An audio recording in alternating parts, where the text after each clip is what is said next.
Introduction: the bio-quantum axis of the human being. The world we perceive through our senses constantly deceives us with the crushing illusion of solidity. We look in the mirror and see a dense assembly of flesh, bone, and cartilage subjected to gravity and the inexorable wear of chronological time. However, when we observe our own biology through the lens of quantum physics, it fades. That solidity vanishes completely. We are not static structures. We are conscious matter, electromagnetic oscillators in a perpetual state of vibration, interacting every millisecond with a unified field of infinite possibilities. At the geometric and energetic center of this vibrational architecture stands the spinal column. For centuries, traditional anatomy has treated it exclusively as a biomechanical support pillar and a passive conduit for the electrical impulses of the nervous system. But this is barely observing the surface of its true purpose. The dorsal spine is, in its deepest essence, a forgotten technology. It is a biological antenna. Its 33 vertebrae are not simple blocks of calcium stacked by biological evolution. They are resonant nodes of a hyper-sophisticated antenna, mathematically designed to receive, decode, and transmit high information frequencies through the fabric of space-time. To reach its full potential, we must apply harmonic spatial flow. We must apply the principles of harmonic spatial flow directly within our interior. Just as the vitality of a physical environment depends on the free circulation of energy, avoiding stagnation and oppressive angles, our anatomical topology requires impeccable order. When the spine misaligns due to emotional trauma, it fails. Postural collapse, or the dense inertia of fear, creates structural blockages. These knots act as dead corners in our biophysical network, cutting off the quantum signal and isolating us from the surrounding cosmic intelligence. The fundamental purpose of this book is to give you the tools to restore that lost conductivity. Throughout the following chapters, we will explore how to tune your physical structure and nervous system to enter into direct resonance with the pulsations of the great central sun. In both the frontiers of astrophysics and the oldest wisdom traditions, this galactic core is not just a massive emitter of light and gravity. It is the primordial transmitter of the cosmic waves that endow our corner of the universe with order and purpose. By consciously clearing each of the 33 nodes of your spinal column, from the heavy grounding in the coccyx to the refined crystal compass in your atlas bone, you will cease to operate as a closed entropic system. You will stand as a true bio-quantum axis. You will transform your body, moving from being a receiver drowned in the static of the third dimension to a high-fidelity channel capable of translating the universe into palpable experience. Prepare to redefine the limits of your own anatomy. The calibration of your antenna begins now. Chapter 1: The Sacred Geometry of the Spinal Column. The architecture of the universe is not a stochastic accident, it is a language. From the logarithmic spiral of a galaxy to the arrangement of petals in a lotus flower, nature expresses itself through precise mathematical proportions. Human biology, far from being an exception to this cosmic rule, is perhaps its most sophisticated culmination. However, mechanistic medicine has dissected the human body by isolating it from its quantum environment.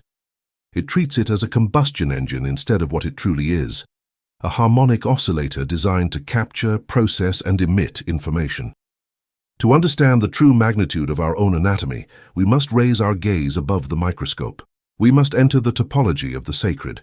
We must understand that flesh and bone, when organized under the laws of universal geometry, transcend their inert condition to truly become conscious matter. This matter is capable of observing and modifying the very fabric of reality. At the epicenter of this transmutation lies the spinal column, the fractal design of the body and the feng dimension. A fractal is a geometric object whose basic structure, fragmented or irregular, repeats at different scales. It is the signature of the infinite written in a finite space. If we observe the macroscopic universe, we see filaments of dark matter connecting galaxy clusters in a vast cosmic web. This is the blueprint of the grand architecture. If we apply the Hermetic principle of correspondence, as above, so below, and direct our gaze inward, we find an exact mirror, the central nervous system. The spinal cord acts as the main filament from which infinite ramifications emanate toward the confines of the body. The spine is not a simple straight column, it is a standing wave. It is a standing wave crystallized in calcium. Its natural curves, cervical lordosis, thoracic kyphosis, lumbar lordosis, and sacrococcygeal kyphosis, are not mere whims of bipedal adaptation. They are the physical manifestation of a mathematical wave function, a design that allows for impact absorption and frequency propagation. We can mathematically describe the propagation of an energy wave along this axis using the fundamental quantum wave function equation. Here, the probability amplitude of vital energy flows through the spatial coordinate x dollars the column over time t. Id each bar nafrak and psi xt he left g frac plus vik x eit e psi xt wides. In this biological metaphor, the potential Vx das represents the structural and emotional resistance stored in each vertebra. When the spine loses its natural curvature due to trauma, sedentary lifestyle, or the psychological density of fear, the potential becomes infinite. It creates a wall that collapses the cosmic energy wave function. The signal from the great central sun hits these dead corners and dissipates. Here is where the need for a deep internal spatial harmony comes into play. Just as we seek the optimal circulation of natural forces externally, our body must operate under an absolute Feng dimension. The vertebral arrangement determines electrical viability. If a cluttered exterior environment generates stagnation in a person's life, a collapsed interior environment, a slouched spine, compressed discs, generates stagnation in consciousness. Sacred geometry demands orthogonality and fluidity. It requires each bone to occupy its place in 3D space so the antenna can point toward higher dimensions. The number 33, the mathematics of resonance. Biology tells us the human spinal column consists of 33 vertebrae in early development, 7 cervical, 12 thoracic, 5 lumbar, 5 sacral, and 4 coccygeal. That the original design of the human being is founded on the number 33 is not an evolutionary coincidence. It is a frequency calibration signature. It is an intentional numeric code. The number 33 has been revered throughout millennia. In the Vedic tradition, there are 33 deities. In Freemasonry, the 33rd degree is the highest level of enlightenment. In Pythagorean numerology, 33 is a master number, symbolizing absolute spiritual guidance. It is the age where the Christ archetype reaches its climax of transmutation. Beyond mysticism, 33 represents a perfect harmonic scale. Think of the spinal column as a parametric equalizer in a high-fidelity musical production. Each vertebra is a frequency band, an independent channel through which the vital current flows. To achieve perfect resonance, the 33 frequencies must be aligned and mixed in phase. When a vertebra is subluxated or blocked, it acts as an out-of-phase wave in an audio spectrum, causing catastrophic phase cancellation. The energy of the upper vertebra hits the resistance of the lower one, nullifying the signal. Instead of a pure tone connecting you to the quantum field, your body emits biological white noise. You feel tired and disconnected, reacting to life from basic instinct instead of creating it from higher consciousness. Each vertebral block handles a specific bandwidth of our reality. The root nodes, sacrum coccyx, handle dense frequencies of survival and telluric connection. They are the human body's subwoofer. The lumbar nodes process the low-mid frequencies of personal power, pure biomechanics, and motor impulse. The thoracic nodes act as high-mid frequencies, interacting magnetically with the heart's toroidal field and empathy. The cervical nodes are high frequencies, the subtlety of thought, the verb, and intuition's logic. For the antenna to vibrate in sympathetic resonance with the great central sun, the full spectrum of the 33 nodes must be free of interference. The body must become an acoustically perfect resonance box. The vibration must ascend from the perineum to the center of the skull without losing decibels of power or signal clarity. Health is not the absence of disease, it is the phase coherence between the 33 frequencies of your central axis. This definition changes our medical paradigm. We move from a defensive posture against symptoms to an offensive strategy of harmonic optimization. We are tuning the biological instrument for the music of the spheres, the spinal cord as fiber optic conduit. To truly understand the spine's function as an antenna, we must look inside the calcium cylinder and examine the living core it protects, the spinal cord. From the perspective of classical neuroscience, the cord is a bundle of axons transmitting impulses. It works through membrane polarization, moving sodium and potassium ions. It is, for all intents and purposes, the wiring of a biological Turing machine. However, quantum biophysics reveals a much deeper layer of reality. The myelin sheaths covering the nerves and the microtubules inside neurons do not just carry electricity, they are light conduits. Literally, it is a photonic communication system. German biophysicist Fritz Albert Popp discovered that all living cells emit light, tiny quantum energy packets he called biophotons. This light is not a random thermal byproduct, but a highly coherent emission similar to a laser. Cells use it to communicate at speeds far exceeding traditional electrochemical transmission. Under this light, the spinal cord ceases to be a simple copper cable and is revealed as a fiber optic conduit of immense capacity. It is the luminous backbone of the body. When we tune our intention and purify our structural channel, we increase biophoton coherence. The column becomes a biological particle accelerator. Coherent light descending from the great central sun, pure quantum information, penetrates through higher centers, the thousand-petaled lotus or pineal gland.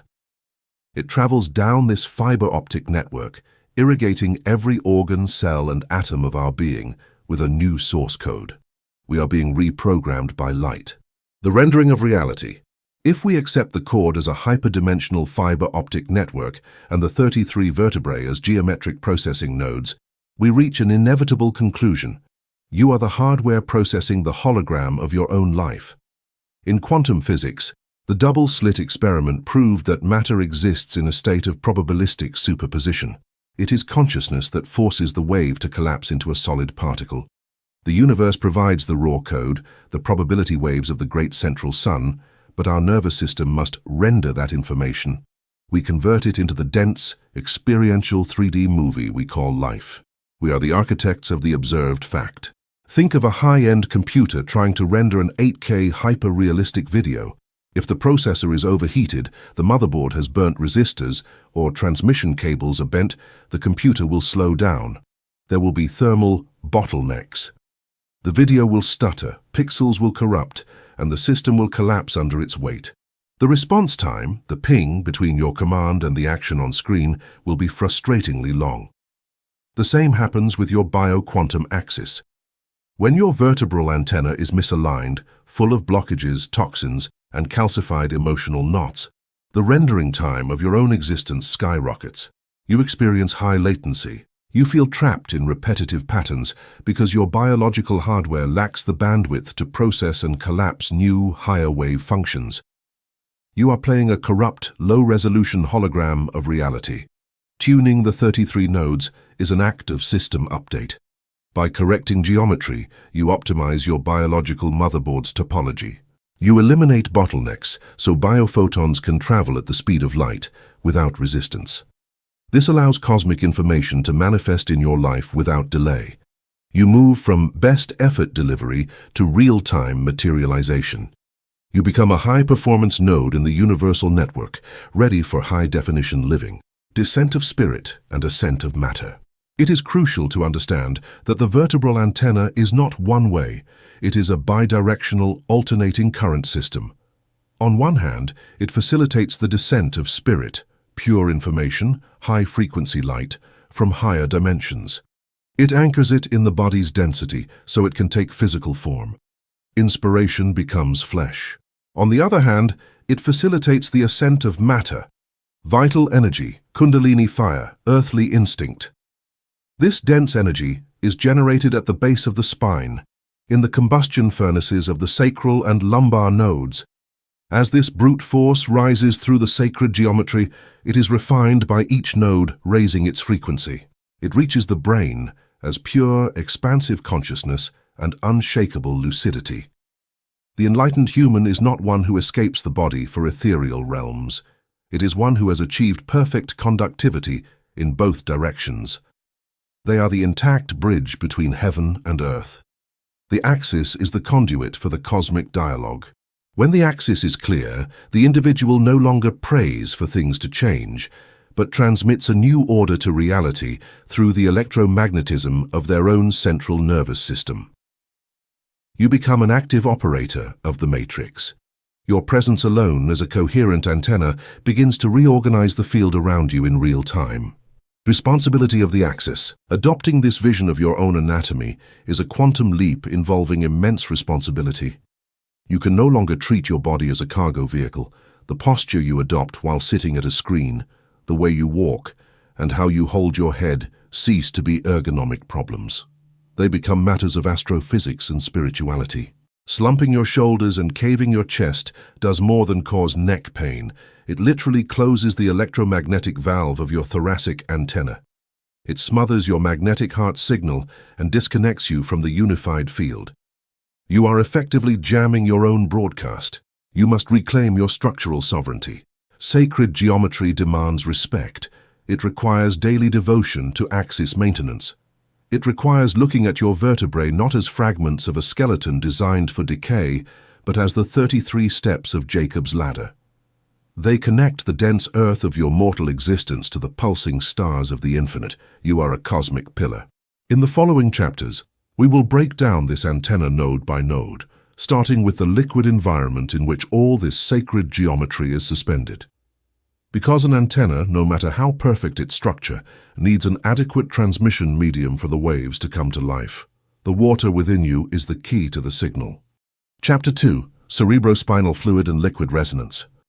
The three-dimensional universe we inhabit is, fundamentally, a fluid universe. From the convective currents of stellar plasma to the tides of our terrestrial oceans, life and information propagate through liquid media.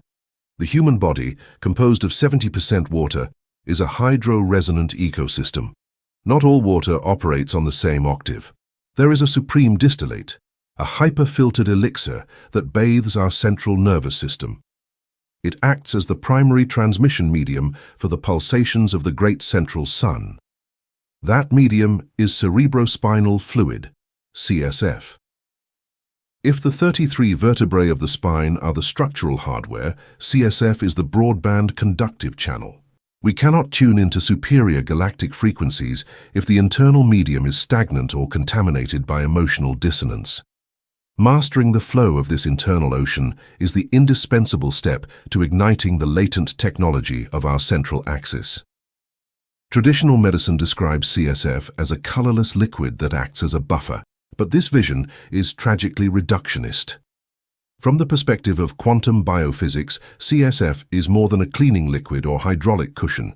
It is water in a state of extreme crystalline structuring. Research on exclusion zone water has shown that water molecules organize into perfect hexagonal matrices upon contact.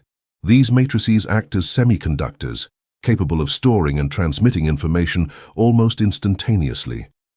Cerebrospinal fluid reaches the highest state of liquid structuring in all human biology. It is literally a liquid crystal in motion. Like any quartz crystal in a radio transmitter, its main function is resonance. The CSF picks up vibrations from the environment, both dense 3D electromagnetic frequencies and subtle scalar waves from the quantum field, and encodes them. This liquid does not just bathe your physical brain, it bathes your consciousness. If your fluid is charged with stress chemicals, your rendered reality will be survival. The hydrodynamics of enlightenment. For an antenna to function optimally, the wave must propagate without encountering chaotic resistances that destroy phase coherence. In acoustic physics and hydrodynamics, the behavior of pressure waves within a closed cylinder, like the neural tube of the spine, responds to precise mathematical laws and resonant principles. The resonant frequency Fandalas depends on the column length Dauladas and wave speed Vaulalas in the liquid. Daf en yin ifrak. To optimize this frequency and allow higher harmonics, and trasher 1, 2, 3 fell, the liquid medium, V Doldlo, must be pristine and conductive. The cavity structure, Entrel dulls, must lack obstructions. Here, body topology interacts with the physical world. If posture is collapsed, the hydrodynamic pressure of the CSF is altered. Forced curves act as bottlenecks. Fluid mechanics teaches us that when a tube's cross-sectional area decreases, velocity increases, but pressure drops, generating turbulence. A subluxated spine generates turbulent flow in the cerebrospinal fluid. This turbulence destroys subtle information. It is equivalent to trying to listen to a high-fidelity symphony underwater while someone violently agitates the surface. For the great central sun's information to be decoded, the fluid must reach a state of perfect laminar flow, sliding in dynamic and harmonic stillness. Acoustic treatment and the body's spatial dimension. Think of the body's interior as a recording studio. If you place a high-power speaker in an empty room with bare walls and hard angles, sound waves bounce out of control.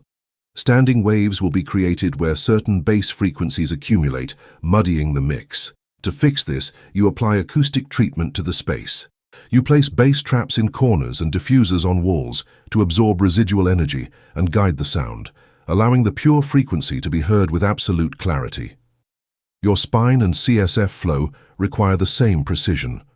Emotional trauma and fear act as hard reflectors in your internal room, creating standing waves of pain. Dense energy gets trapped in the lumbar or cervical region, muddying your energetic mix.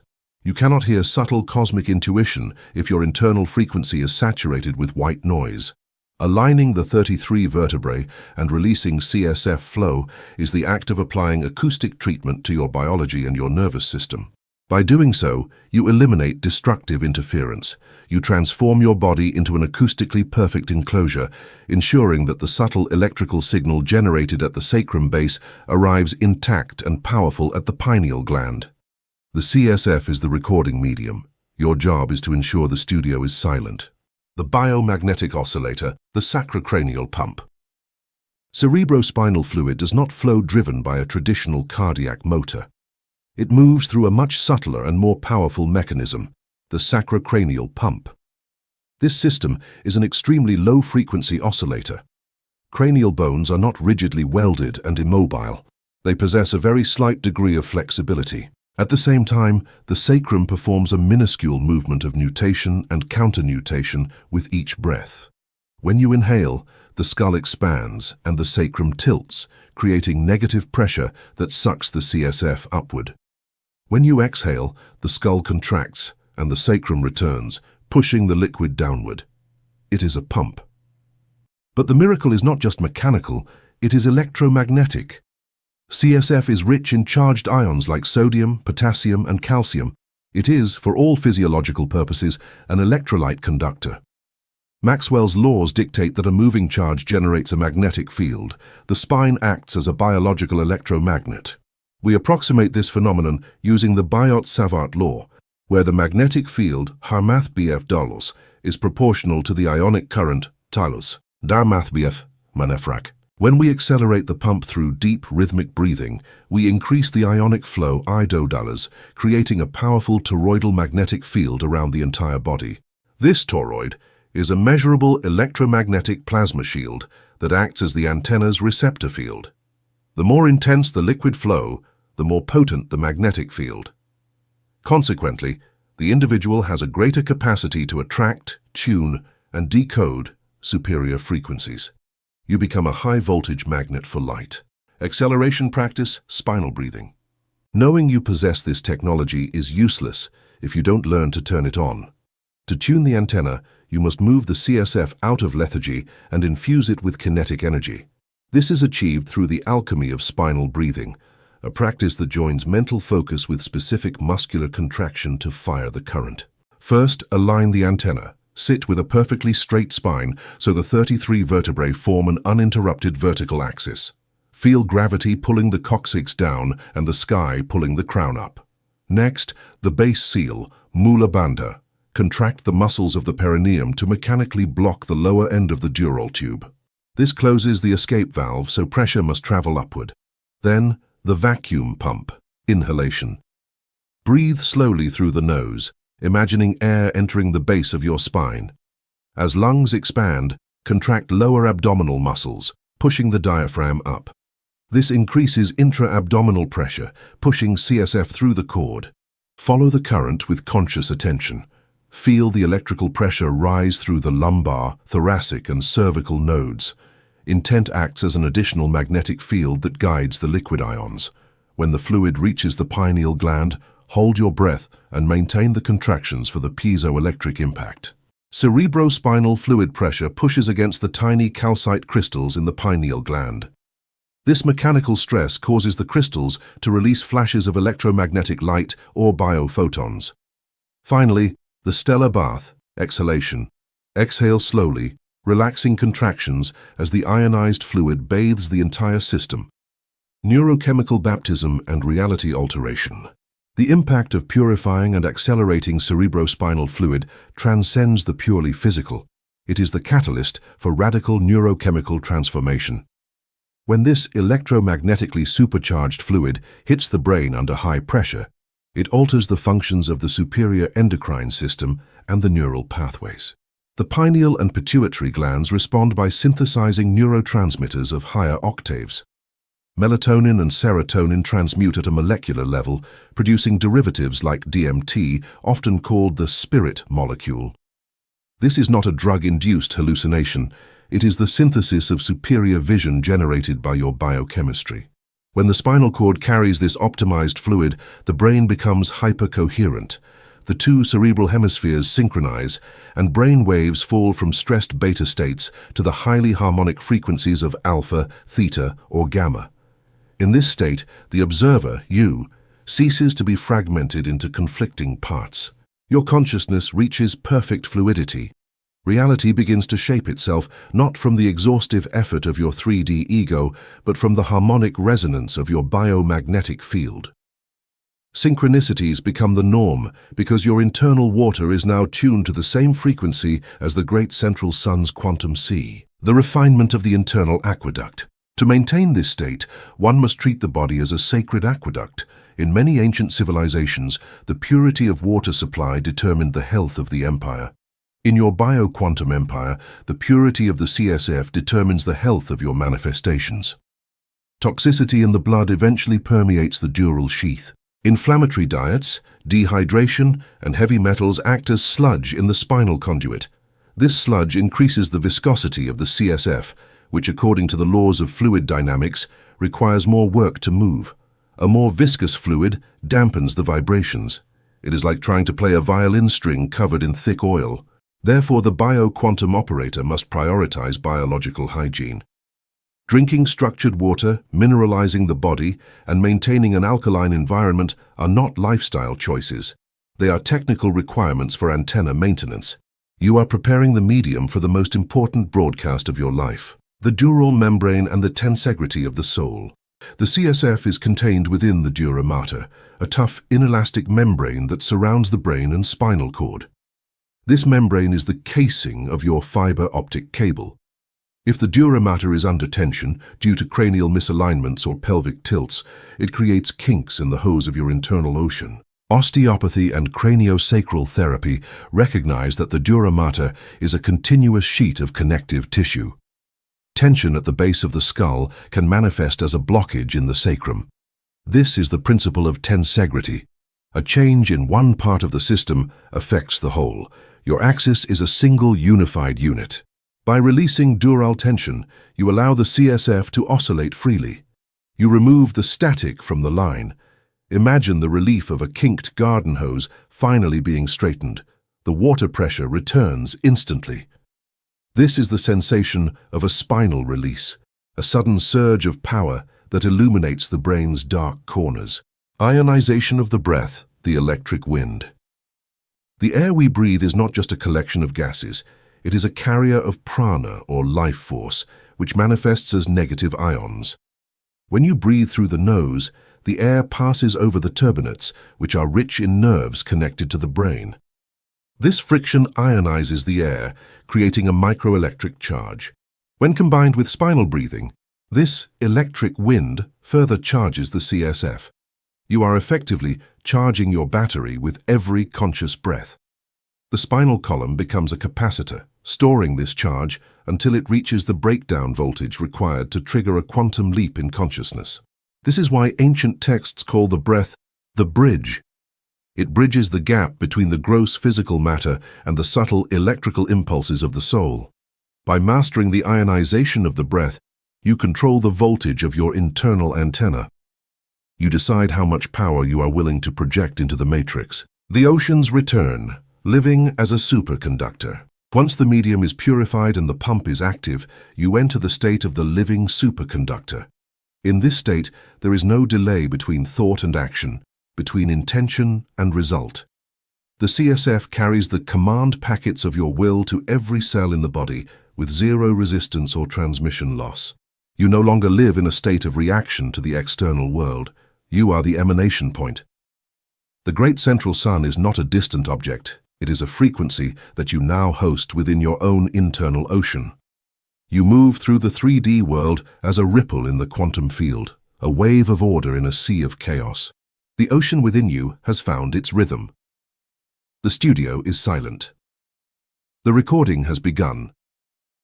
In the next chapter, we will explore the specific room tuning required to prevent the return of stasis. We will learn how to defend the axis from the static of others and how to maintain the feng of the soul. Chapter 3. Internal Feng Shui and Body Topology. For millennia, Eastern masters have observed the world with an acuity that modern science is only beginning to quantify. They understood that space is not an empty container, but a living tissue. The art of Feng Shui was born from this. The geometric arrangement of objects determines mathematically how qi flows through that environment. If you build walls at aggressive angles or allow clutter to accumulate, the flow stagnates, the environment densifies, and vitality decays. However, the most common error is applying this wisdom only to exterior architecture. We buy water fountains and clear our living rooms, but we inhabit our bodies like abandoned mansions. True energy mastery begins with internal Feng Shui. Your body is a complex topological structure. The way you organize your interior space, bone alignment, fascia tension, and respiratory amplitude dictates the fidelity with which your 33-node antenna receives transmissions from the great central sun. You must achieve alignment. When you achieve perfect alignment, you enter the Feng dimension, a state of spatial hyperconductivity where physical matter and the quantum wave synchronize without resistance. To understand this topology, we must discard the Newtonian view of the skeleton. The spine is not a simple stack of bony bricks held by compression. The human body operates under tensegrity, tensional integrity. Coined by Buckminster Fuller, this principle describes a structure stabilized by a continuous network of tension, fascia, and muscles, balanced by a discontinuous network of compression, bones. In perfect tensegrity, a load is distributed evenly through the structure. The 33 vertebrae are floating in this tension network. When your internal feng shui is harmonic, your spine supports no weight. It levitates within its own field of balanced forces. But what happens when disorder invades? Sedentarism and unprocessed emotion act like heavy furniture thrown carelessly into your temple's hallway. If you maintain a posture of defeat, slumped shoulders, sunken chest, you alter the tensegrity network. Tension accumulates, bones compress, and sacred geometry collapses. In electromagnetism, current density math BF dollars is proportional to the electric field math multiplied by conductivity math sigma dollars according to Ohm's law. 1 math BF sigma 1 math B. In our bioquantum analog, Haas math BF dollars is the great central sun's pulse. Haas math BF dollars is the amount of consciousness you embody, but the critical factor is sigma dollar, your internal conductivity. When topology is distorted, conductivity, Ha sigma dollars, plummets. No matter how powerful the signal is, if your internal space is chaos, the current will not flow. Dead corners and the physics of stagnation. In architectural feng shui, a dead corner is a dark, angular spot where air doesn't circulate and dust accumulates. It is an entropy sink. In your body's topology, dead corners form where the fluidity of the natural spinal curve breaks into an angle of chronic tension. Modern humanity accumulates these in 3 main areas: the cervicothoracic hinge, base of the neck, where neck mobility meets ribcage rigidity. When hunching over screens, the bowling ball weight of the head creates devastating leverage. Fascia thickens to protect the spinal cord, creating a hump of stagnation. This corner strangles biophoton flow right before it reaches the brain. The solar plexus, diaphragmatic curve, the center of emotions and will.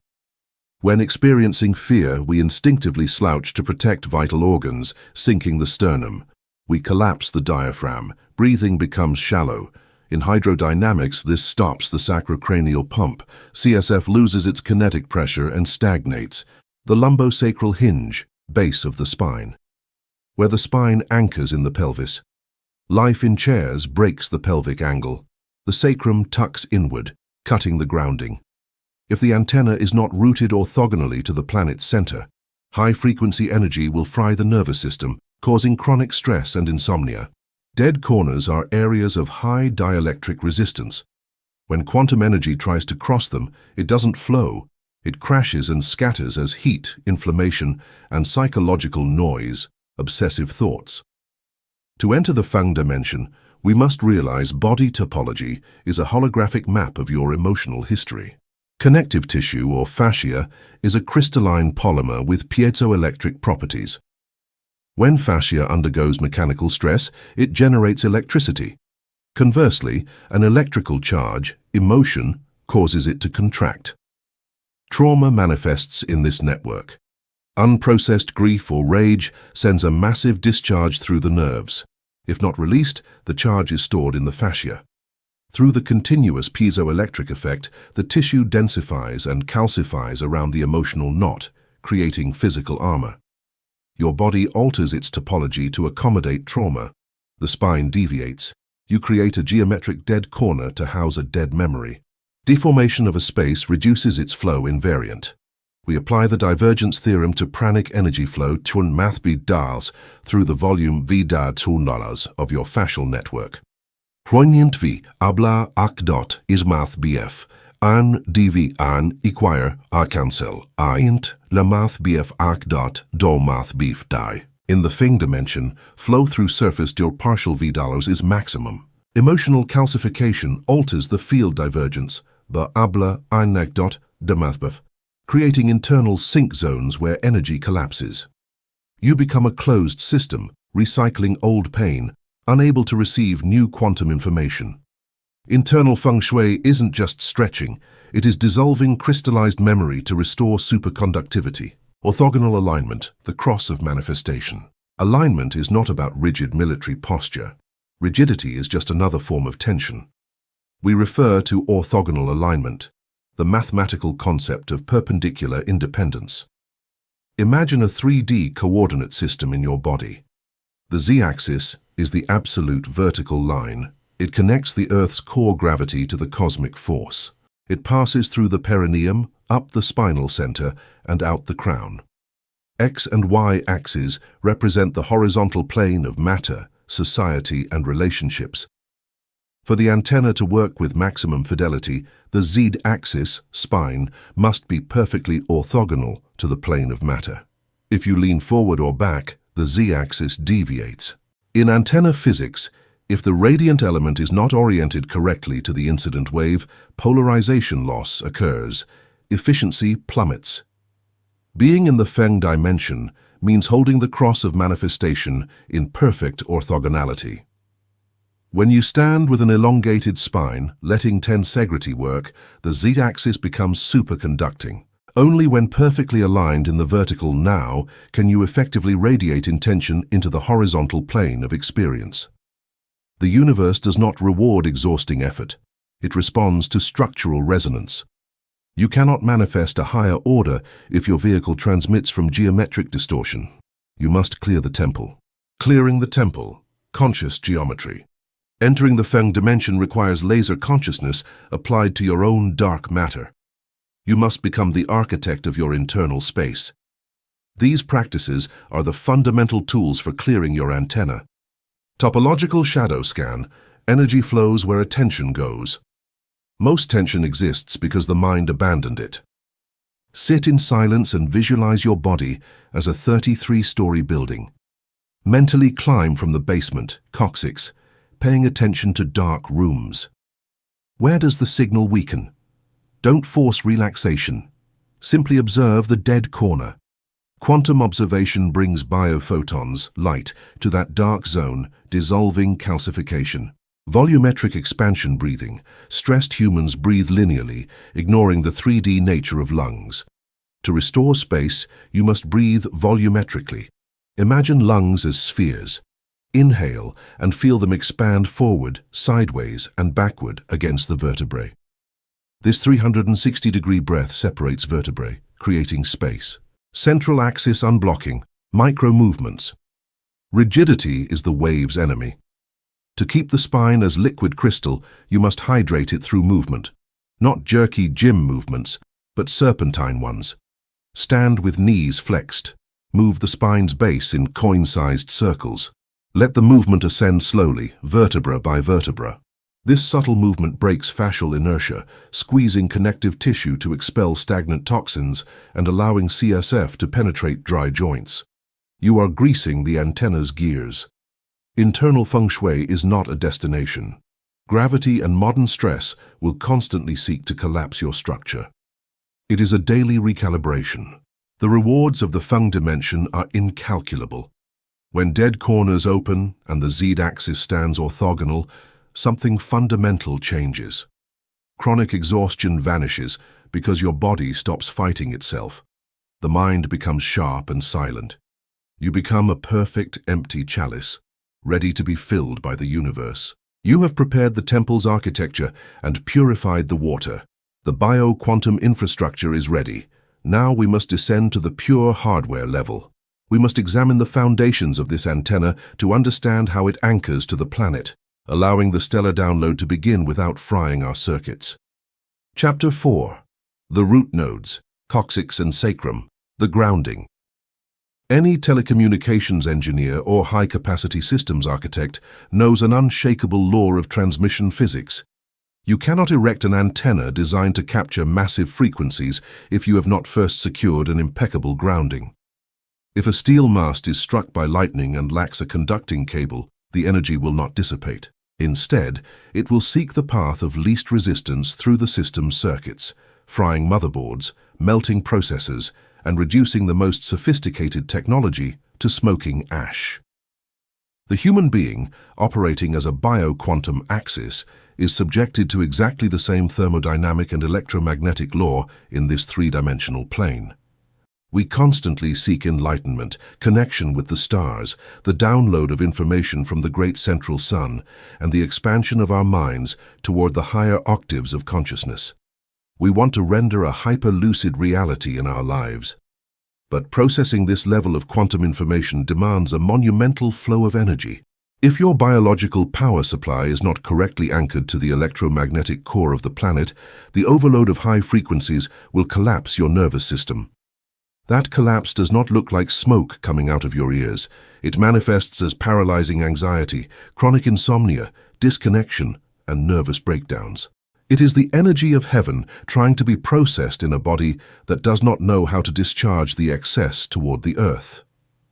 For the 33-node antenna to operate in the Feng dimension, the journey does not begin by looking up, but by anchoring violently downward. It begins in the absolute foundation, the 9 root nodes, anatomy of the foundation, the sacred bone, and the evolutionary tail. At the base of your spinal column, wedged between the iliac bones of the pelvis like the keystone of a Roman arch, lies the sacrum. Its own name, derived from the Latin os sacrum, sacred bone, reveals the reverence that ancient anatomists and mystics felt for this structure. It is composed of 5 vertebrae fused in adulthood. Just below the sacrum, hanging as the last vestige of our evolutionary tail, is the coccyx, composed of another 4 fused vertebrae. Together, these 9 root nodes are your body's gravitational sink.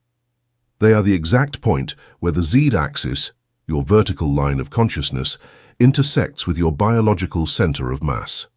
At a biomechanical level, the sacrum has the Herculean task of transferring the entire weight of the upper body toward the legs and ultimately toward the ground. But at a bio-quantum level, its function is even more vital. It is the transducer that translates the Earth's electromagnetic force into an assimilable format. The Earth is not an inert rock. It is a gigantic spherical battery that pulses at specific frequencies, such as the Schumann resonance, fundamentally at 7.83 Hz, which curiously coincides with human theta and low alpha brainwaves. Furthermore, the terrestrial surface possesses an immense net negative charge of free electrons. When the root nodes of your antenna are correctly aligned orthogonally toward the ground, they act as a three-phase plug. They absorb these free electrons, which act as nature's most potent antioxidants, neutralizing free radicals and putting out the inflammation or thermal resistance in your body's fascia network. Impedance and signal reflection. To illustrate the critical importance of the base of the spine, we must apply the concept of transmission physics known as impedance matching. In any transmission line, the energy signal travels from a source toward a load. If the impedance of the line does not match perfectly with the load's impedance, signal reflection occurs. The energy that cannot be absorbed by the Earth bounces and travels back upward, clashing against the energy coming down. Mathematically, the reflection coefficient gamma dollars is defined by the difference in impedances between the load, $, and the transmission line, $0. Through gamma, nefrak.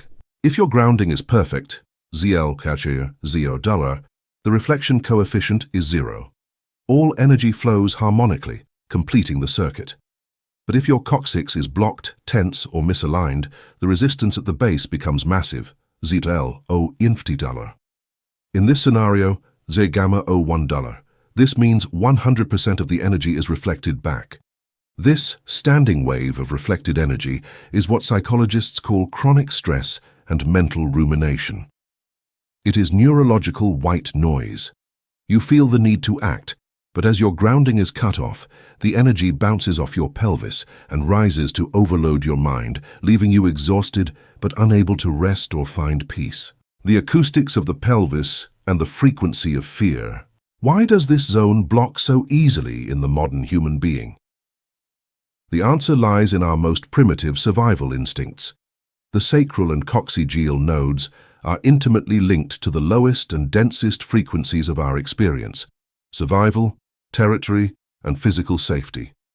They are the subwoofer of your anatomy.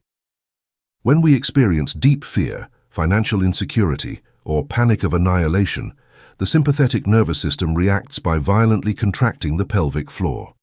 Biologically, it is the same reflex that makes a frightened dog tuck its tail between its legs. The coccyx curves rigidly inward, pointing toward the pubis. By tucking the coccyx inward, we destroy the feng dimension of our pelvis. We close the pelvic bowl. From an acoustic treatment standpoint, a room without proper proportions becomes a resonant nightmare. The sub-bass frequencies of fear get trapped, bouncing in the pelvic cavity, making your consciousness murky. Dense energy accumulates, creating a mass of heavy inertia that drags you toward depression and laziness. For high frequencies of the higher mind to shine, the body needs to isolate and channel grave frequencies. You must treat your own pelvis. You must release the coccyx and allow the frequencies of fear to find the earth. Transforming inertia into impulse. The fundamental error of many spiritual doctrines seeking ascension is the rejection of these lower nodes. They see the dense energy of the first three chakras as something impure that must be transcended or ignored. This is a catastrophic design flaw. In physics and biomechanics, there is no impulse without a base. A rocket does not ascend into space by pulling itself up. It ascends by expelling a monumental amount of fire and violent mass downward. Newton's third law, action and reaction, governs enlightenment as much as it governs ballistics. The fear stored in your root nodes is not space junk. It is compressed fuel. When you align the sacrum and free the coccyx, you allow that stagnant inertia to fall toward the Earth's core. And in response, the planet returns an identical and opposite reaction force, an upward thrust, a wave of telluric prana that rises up the spinal cord with the force of a geyser to illuminate your brain. Bioquantum grounding practices. Tuning the 9 root nodes requires deeply physical work. You cannot think your way to a grounding. You must embody it. Here are the precise mechanics to restore conductivity. Unblocking the pelvic floor, the base trap. Lying on your back with knees bent, bring attention to the space between your sit bones. Inhale and imagine this rhombus expanding, widening the base of your pelvis. As you exhale, simply let go. Do not push, just surrender to gravity. Feel the sacrum bone melt against the floor, becoming heavy and liquid. You are dissolving the cellular fear that keeps your evolutionary tail hidden from the light. Alignment of the sacrum in the Z-axis. When standing or sitting, your pelvis must function like a bowl of water that should not spill forward or backward. If you arch your lower back too much, you spill forward, losing the upward force. If you tuck the coccyx too much, you spill backward, cutting the ground wire. Visualization of the tungsten anchor. Conscious intent directs magnetic energy flow. Close your eyes and visualize a heavy cable, forged in incandescent tungsten, descending from the tip of your coccyx. As you exhale, push this cable through the floor and tectonic layers until anchoring it directly in the Earth's core. The launching pad. When primitive fear stops governing the contraction of your root nodes, you acquire a peculiar invulnerability. You stop being shaken by 3D storms of social or financial crises because your center of gravity has descended. You become like a weighted doll that always returns to its absolute center. In quantum physics, to observe subtle phenomena, the laboratory must be isolated from external vibrations. Your body is that laboratory. The grounding of the sacrum and coccyx isolates your nervous system from the tremors of collective fear. With the 9 nodes anchored, the antenna is ready for industrial voltage. The reflection coefficient has dropped to 0. Background noise has been silenced. Now the pure and stable telluric energy captured from the Earth is ready to ascend to the next station of the transmission line, the boiler room of human anatomy, where inertia will transmute into biomechanical fire. Chapter 5. The lumbar region, the quantum dynamo. We have secured the grounding. We have descended into the basements of human anatomy to anchor the sacred bone and the coccyx to the Earth's core, dissipating the static of fear and closing the fundamental electrical circuit. Now, with the reflection coefficient minimized and the base acoustically isolated, the telluric energy is ready. Pure telluric energy is ready to ascend. However, the raw energy of the Earth by itself is inert. It is a crude potential that requires a motor to transform into work, movement, and the creative force that shapes 3-dimensional reality. That motor, the inexhaustible power supply of your bio-quantum axis, resides in your spine. It resides in the 5 most massive and formidable vertebrae of your spinal column, the lumbar region. If the sacrum is the anchor, the lumbars, L1 to L5, are the quantum dynamo. They are the engine room where the dark matter of your instincts is subjected to extreme thermodynamic pressure to transmute into the light of directed will. Ignoring the physics of this region or subjecting it to asymmetric loads is equivalent to overloading the power supply of a complex computational system. Inevitably, the fuses will blow, the system will bottleneck, and the rendering of your own life will collapse under its own weight. You must respect the power of this industrial stage. The architecture of heavy hardware. Observe the anatomy of a lumbar vertebra. Unlike the delicate and articulated cervical vertebrae, designed for rotation and subtle signal refinement, the lumbar vertebral bodies are immense, thick, and heavy. They look like masonry blocks designed to endure the mechanical punishment of the physical world. They bear the body's weight. They support almost all the weight of the upper body and absorb the massive compression forces generated when walking, running, or lifting objects. But in the Feng dimension, form always obeys the electromagnetic wave function. The massiveness of the lumbars is not just a biomechanical necessity, it is a capacitance requirement. In high-performance hardware engineering, components that handle the largest current flows require the largest heat sinks and the most robust power phases. The lumbar region is your industrial power motherboard. Imagine your consciousness is operating a biological system equipped with an immense working memory of 32 gigabytes. equipped with processors of 8 physical cores designed for titanic tasks. All that processing potential requires a colossal wattage. Energy does not flow directly from the earth to the brain. It must be rectified, filtered, and amplified in the lumbar zone. The 5 lumbar vertebrae act as coils in an electromagnet or as windings. They act as the windings of a dynamo. When the sacrocranial pump pushes the cerebrospinal fluid, that ion-charged electrolyte, upward through the lumbar spinal canal, the movement of the fluid through the dense bone and fascial structure generates an induced current. This is where the conversion of raw energy into usable power happens. We can describe this biological dynamo by adapting Faraday's law of induction. The bio-quantum electromotive force, SMATHCL, generated in your lumbar region is proportional to the rate of change of the telluric magnetic flux, $pi, that passes through the windings of your 5 lumbar vertebrae, $n5. Dod en mathcal e enifract. The negative sign represents Lenz's law. The created energy will always oppose the change that produces it. This is the pure physics behind the will. Lifting a project, transforming a habit, or altering your reality requires overcoming inertia, magnetic resistance. Your lumbars are the dynamo that generates the exact voltage, mathcult. It generates the voltage necessary to overcome that 3-dimensional inertia. If the flow, dg phi b d tau, is constant and powerful, your will is unshakable. If the flow is erratic or the structure is collapsed, your will breaks before the slightest external resistance. You must maintain the integrity of the generator to sustain the work. The acoustic treatment of low-mid frequencies. In the previous chapter, we established that the pelvis and sacrum handle the sub-bass frequencies of our experience, the acoustic foundations of survival. Following this law of octaves, the lumbar region processes the low-mid frequencies. It is the equalization band where warmth, driving power, and the body of the signal reside. In any production environment or digital audio workstation, you know perfectly well that the low-mid band, between 100 Hz and 300 Hz, is the most dangerous and vital zone of the entire mix. It is where rhythmic instruments compete for space.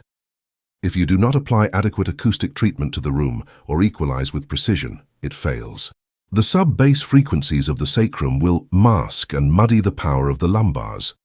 Your will, lumbars, will be drowned out by your instinctive fears, sacrum. The mix of your life will sound murky, heavy, and without definition. When you allow stress, poor posture, or apathy to collapse your natural lumbar curve, you lose. You are destroying the acoustics of your own resonance box. You are creating standing waves of muscular tension in the psoas muscle and the quadratus lumborum. The energy of creation becomes a closed loop of dull pain. For the quantum dynamo to spin without friction, the internal space must be pristine. Definition requires room. The lumbars need vertical space. When you lengthen the space between the 12th rib and the iliac crest of the pelvis, you are applying a high-pass filter that clears the murkiness. You are equalizing your own biology, ensuring that your abdomen's driving force does not have to compete with the parasitic echoes of your emotional past. The rendering of reality and bottlenecks. Our mind, housed in the upper nodes, is a visualization machine. It is capable of conceptualizing bright futures, monumental projects, and improved versions of ourselves. But the mind does not manifest matter. The mind only writes the code. It is the body, and specifically the lumbar motor, that must execute the code in the physical. The act of materializing a desire in the physical dimension is an amazing algorithmic and thermodynamic task. It is the quantum equivalent of rendering a highly complex video of 2 continuous hours, loaded with multi-layer color corrections, 3D effects, and massive data streams. Your mind previews the result instantly. But your body's hardware has to process every frame of that new reality through linear time. If you demand that your system manifest a reality that requires enormous emotional, physical, and spiritual effort, but your lumbar region is blocked by doubt, poor ergonomics, or trauma, you create a thermal bottleneck. It will hang. Even if you possess a brilliant intellect, a powerful CPU, and a great capacity for empathy and geometric vision, an efficient GPU of, say, 4 gigabytes of dedicated memory, your system cannot sustain the process if the lumbar motherboard cannot deliver the required amperage. The power supply lines will become inflamed.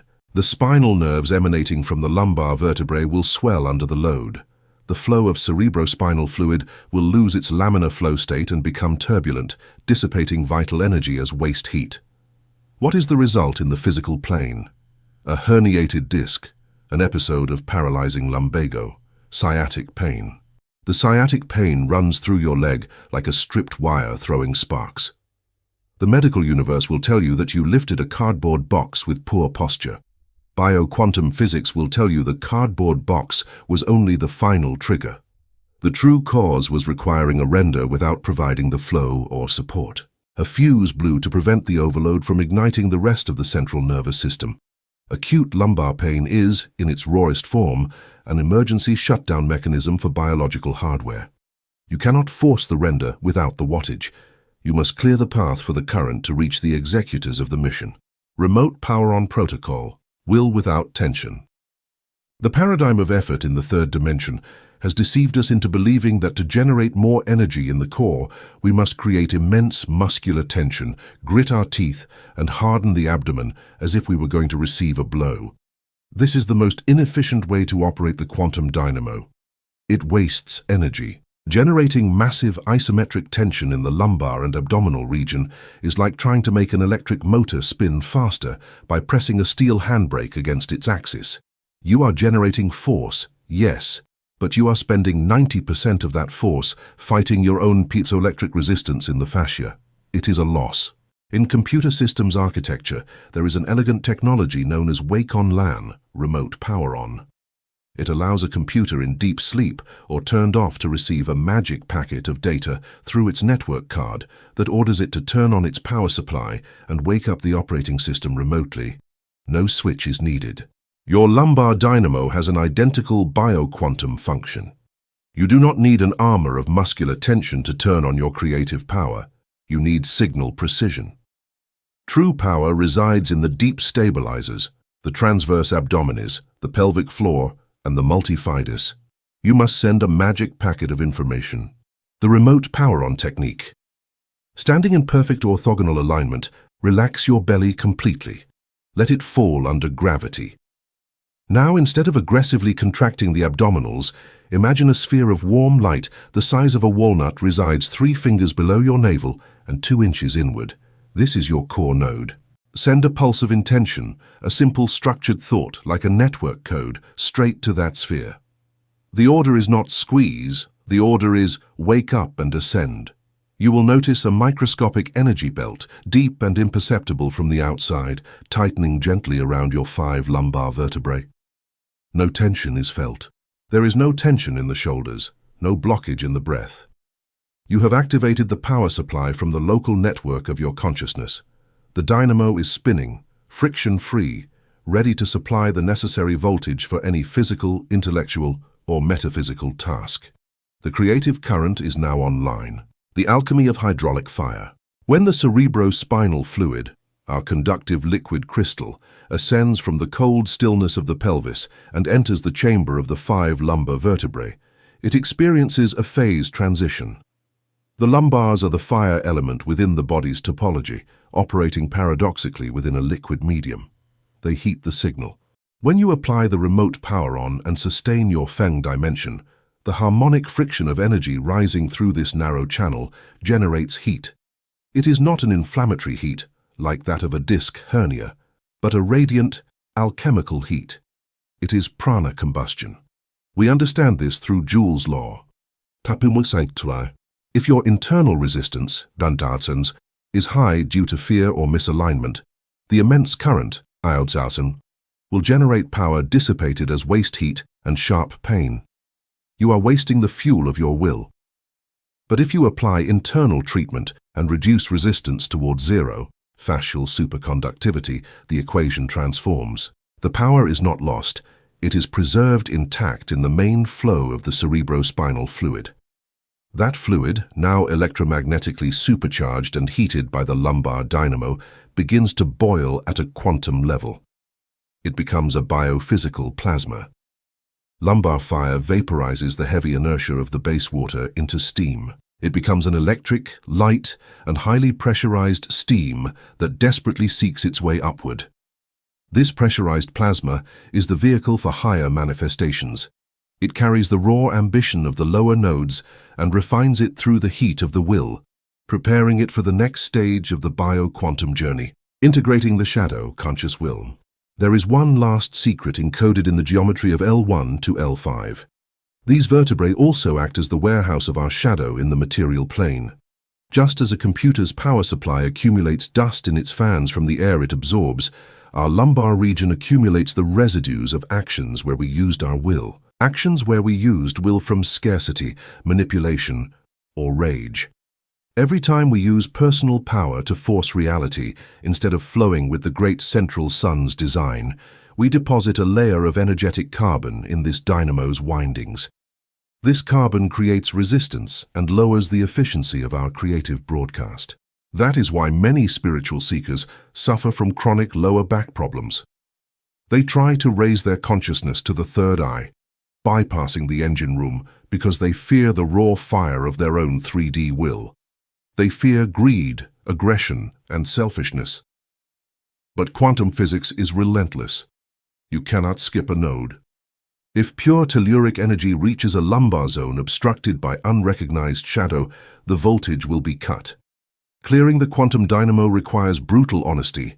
As you execute spinal breathing, as the pressure wave crosses your lumbars, observe without judgment the sensations of raw power that emerge. Own your power. Own your capacity for destruction and imposition. Only when you embrace the intensity of your own life force, without being ashamed of its animal power, is the carbon burned, the power supply fans cleaned, and the electron flow made pristine. Your 3D will ceases to be a capricious ego fighting the universe. It aligns orthogonally. The quantum dynamo synchronizes with the cosmic clock, and your personal desire becomes an exact reflection of the great central sun's design. The generator is now purged and performing at peak capacity. You are no longer fighting reality, you are powering the materialization of a higher order. The leap toward the magnetic bridge. With the root nodes anchored in the Earth's abyss and the 5 lumbar nodes spinning as a superconducting motor, we have built the power infrastructure. We have generated pressure, acoustically isolated the enclosure, and turned on the pure electrical flow. The energy is now a torrent of biophysical plasma. It is ascending through the spinal cord at a dizzying speed. It has left behind the realm of survival and raw will. Now this immense thermodynamic voltage is about to crash against the most complex, mysterious, and magnetically expansive transformer of the entire human topology. The next stage is critical. The current must curve around the sanctuary of the thorax. It must enter the field of constructive interference of the 12 nodes that hold the ribcage, the place where electricity meets magnetism, and where will meets the alchemy of empathy and holographic materialization. The heart awaits the charge. We are about to cross the 12-pillar bridge. The journey toward the magnetic heart has begun. The voltage is high, the circuit is stable, and the signal is clear. Prepare for the transformation of raw power into radiant light. The architecture of the heavens is mirrored in the 12 ribs of the monarch. Chapter 6. The Thoracic Bridge. Magnetic alchemy in the chest. The journey of consciousness along the bio-quantum axis is a constant thermodynamic climb. We have established an impeccable grounding in the sacrum, isolating our system from the background noise of primitive fear. We have ignited the quantum dynamo in the lumbar region, where dense inertia vaporizes into high-pressure electric plasma. But pure electricity on its own is a brute and blind force. It is an aggressive voltage that, if it travels directly to the brain without being modulated, breeds a tyrannical mind, hyperactive and devoid of compassion. For the great central sun signal to not only be received, but to become a force capable of altering 3D matter, the upward electrical current must transform. It must acquire gravity, emotional timbre, and spatial expansion. It must enter the sanctuary of alchemy, the thoracic bridge. The 12 thoracic vertebrae, T1 to T12, constitute the longest and structurally most protected segment of the vertebral antenna. It is a long journey. It is not a mathematical coincidence that there are 12 nodes in this region. In acoustics and music theory, 12 semitones compose a complete chromatic scale, covering all possible frequencies within an octave before the pattern repeats at a higher level. The thoracic region is your central octave. It is the keyboard of resonance. The resonance chamber and the master filter. Unlike the lumbar or cervical vertebrae, which float free in their tensegrity network, each of the 12 thoracic nodes articulates directly with a pair of ribs, forming the thoracic cage. From mechanistic anatomy, this is simply a bony armor designed to protect the lungs and heart from traumatic impacts. But there is much more. In the topology of the Feng dimension, the thoracic cage is not a shield.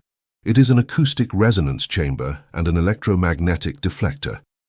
Imagine the flow of your vital energy rising from the lumbars as if it were the raw signal from an oscillator in a high-end digital synthesizer. What rises from your abdomen is a saw wave. It is an aggressive wave, loaded with dense harmonics and kinetic voltage. If you send that raw wave directly to the main output, your manifest reality, the sound will be harsh, noisy, and uncontrollable. The thoracic bridge acts as the voltage-controlled filter, VCF, and the master bus compressor of your entire biological system. The structure of the ribs and the immense volume of the air-filled lungs act as an internal acoustic treatment. As raw electrical energy enters this expansive vault, it bounces off the walls of the thoracic cage, becomes oxygenated, and softens. The thoracic bridge equalizes your will, cutting the dissonant frequencies of selfishness. The magnetic toroid and Maxwell's equations. In the exact center of this 12-node resonance chamber pulses the organ most misunderstood by modern biology. The heart is not a simple muscular pump. It is the most powerful electromagnetic generator in the human body. Its electric field is 60 times larger than the brain's, and its magnetic field is 5,000 times stronger. The shape of this massive magnetic field is not random. It is a toroid, a donut of pulsing energy that flows from the center outward, curves over itself, and re-enters through the poles. Hyperdimensional mathematics tells us that the toroid is the only geometric shape capable of sustaining itself in a perfect thermodynamic balance. It processes infinite amounts of information while maintaining a defined volume VO structured by its major radius, Rydalens, and its minor radius, Rao. The 12 thoracic vertebrae sit exactly on the vertical axis, the z-axis, of this immense magnetic toroid. You are a center of attraction and high emanation. The second of Maxwell's equations for electromagnetism, Gauss's law for magnetism, dictates that there are no magnetic monopoles. Magnetic field lines always form closed loops. This means that the energy emanating from the heart does not shoot off linearly to be lost in the vacuum. It creates a loop. The thoracic antenna is constantly bathed and informed by the flux lines, a math review of your own emotional state. When the electrical current, your ascending vital force, crosses this magnetic field, the frequency of your feelings, an induction occurs from which a new force is born, pure electromagnetism. The spark is now a magnet. Constructive interference and phase cancellation. Wave physics teaches us that when two frequencies meet in space, they interact. If the intention of your mind, acting as a directing wave, and the emotion of your heart, acting as the magnetic carrier wave, are aligned, you experience constructive interference. This is the secret of the high-resolution manifestation of destiny. In wave mechanics, the total amplitude of two waves in perfect phase coherence is the exact sum of their individual amplitudes. When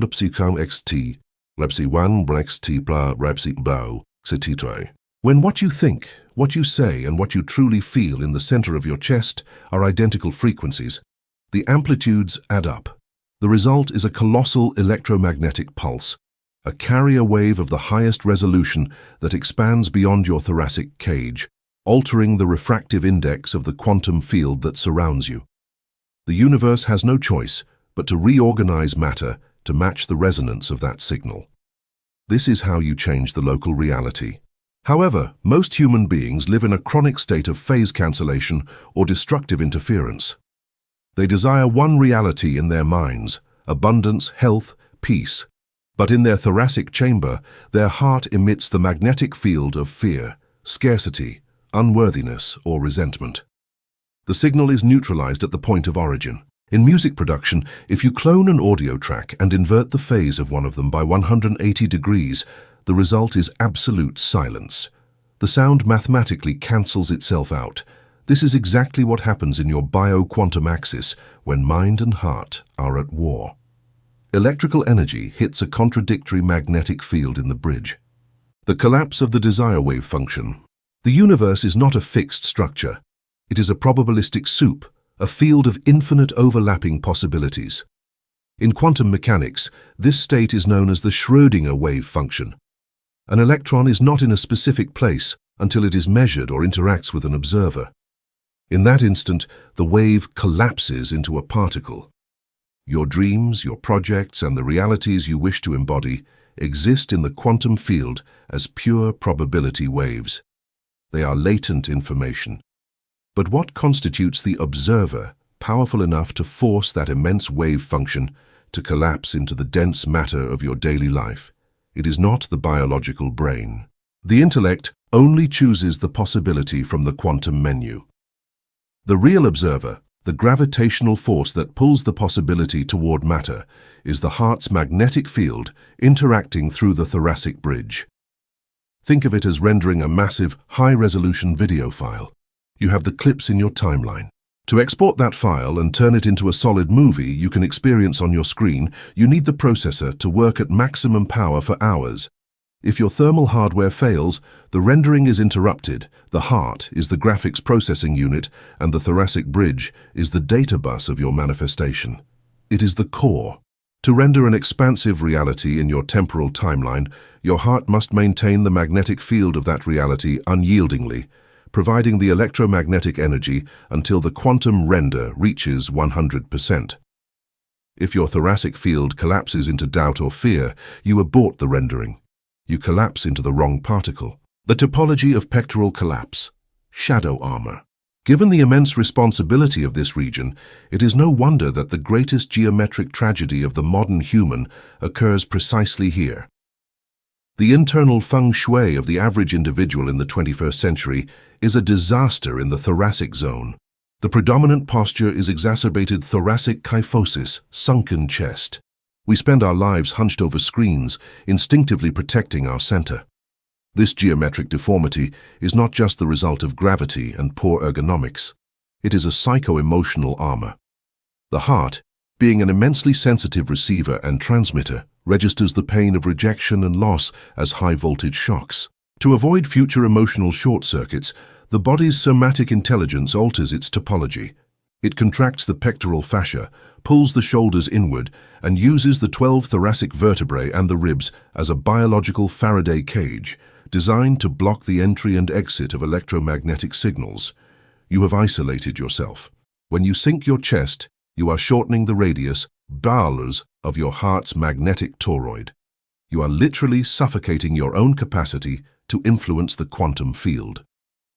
A collapsed thoracic bridge turns your antenna into a closed deaf-mute circuit. You can generate electricity in the lumbars, but the wave will dissipate. Thoracic tuning practices breaking the cage. Reopening the 12-node bridge is not a task for the faint of heart. It requires dismantling the fascial steel armor you have spent decades building. It requires topological courage, the willingness to expose your magnetic center to the world, knowing that an open antenna picks up both the noise of pain and celestial music. To restore the feng dimension in the thorax and calibrate the magnetic field, you must apply 3 fundamental protocols of bio-quantum engineering. Orthogonal extension, opening the resonance chamber. You must physically reverse chronic kyphosis. This is achieved by lifting the sternum toward the infinite sky. Visualize a golden thread anchored in the exact center of your sternum, pulling diagonally up and forward. As the sternum rises, the 12 thoracic vertebrae are forced out of their curvature of defeat, approaching the vertical line of the z-axis. The ribs spread like a fan. You have created space for the toroid to expand. Toroidal coherence breathing. With the chamber open, we must tune the main oscillator. Heart coherence is a measurable state where heart rate variability, HRV, draws a smooth sine wave. Direct your attention to the heart space. Imagine your breath enters and leaves directly through a portal in the center of the sternum. Inhale for 5 seconds, feeling air feed the heart's magnetic fire. Exhale for 5 seconds, visualizing that magnetism expanding into a glowing toroid around you. This 10-second cycle, 6 breaths per minute, is the natural resonance frequency of the cardiovascular system. You have calibrated the phase of your signal, releasing emotional cache memory, thermodynamic forgiveness. An upright posture is useless if the hard drive of your thoracic bridge is full of corrupt files. Resentment and grudges are real electromagnetic constructs. They are low-frequency standing waves trapped in the crystalline network of your heart's fascia.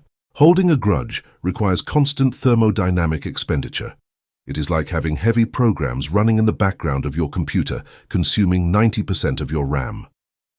Forgiveness is a thermodynamic and mathematical necessity. It is the act of selecting the trauma file and permanently deleting it from the cache. By forgiving, you instantly regain gigabytes of magnetic bandwidth. The tension in the 12 thoracic vertebrae dissolves. The magnetic field of your heart, freed from the ballast of dead memory, shoots outward with a massive radius of influence. You are now a high-fidelity transmitter of the great central sun's order. Magnetic baptism and the ascent to the bottleneck. When the thoracic bridge is clear, aligned, and resonating in coherence, the physical experience of the human being mutates irrevocably. The plasma current rising from the lumbars enters the vault of the chest and is baptized by the heart's magnetic fire. Selfish will dissolves, replaced by a sense of interconnection. You understand, through the sensitivity of the toroidal field, that you are not separate from the environment.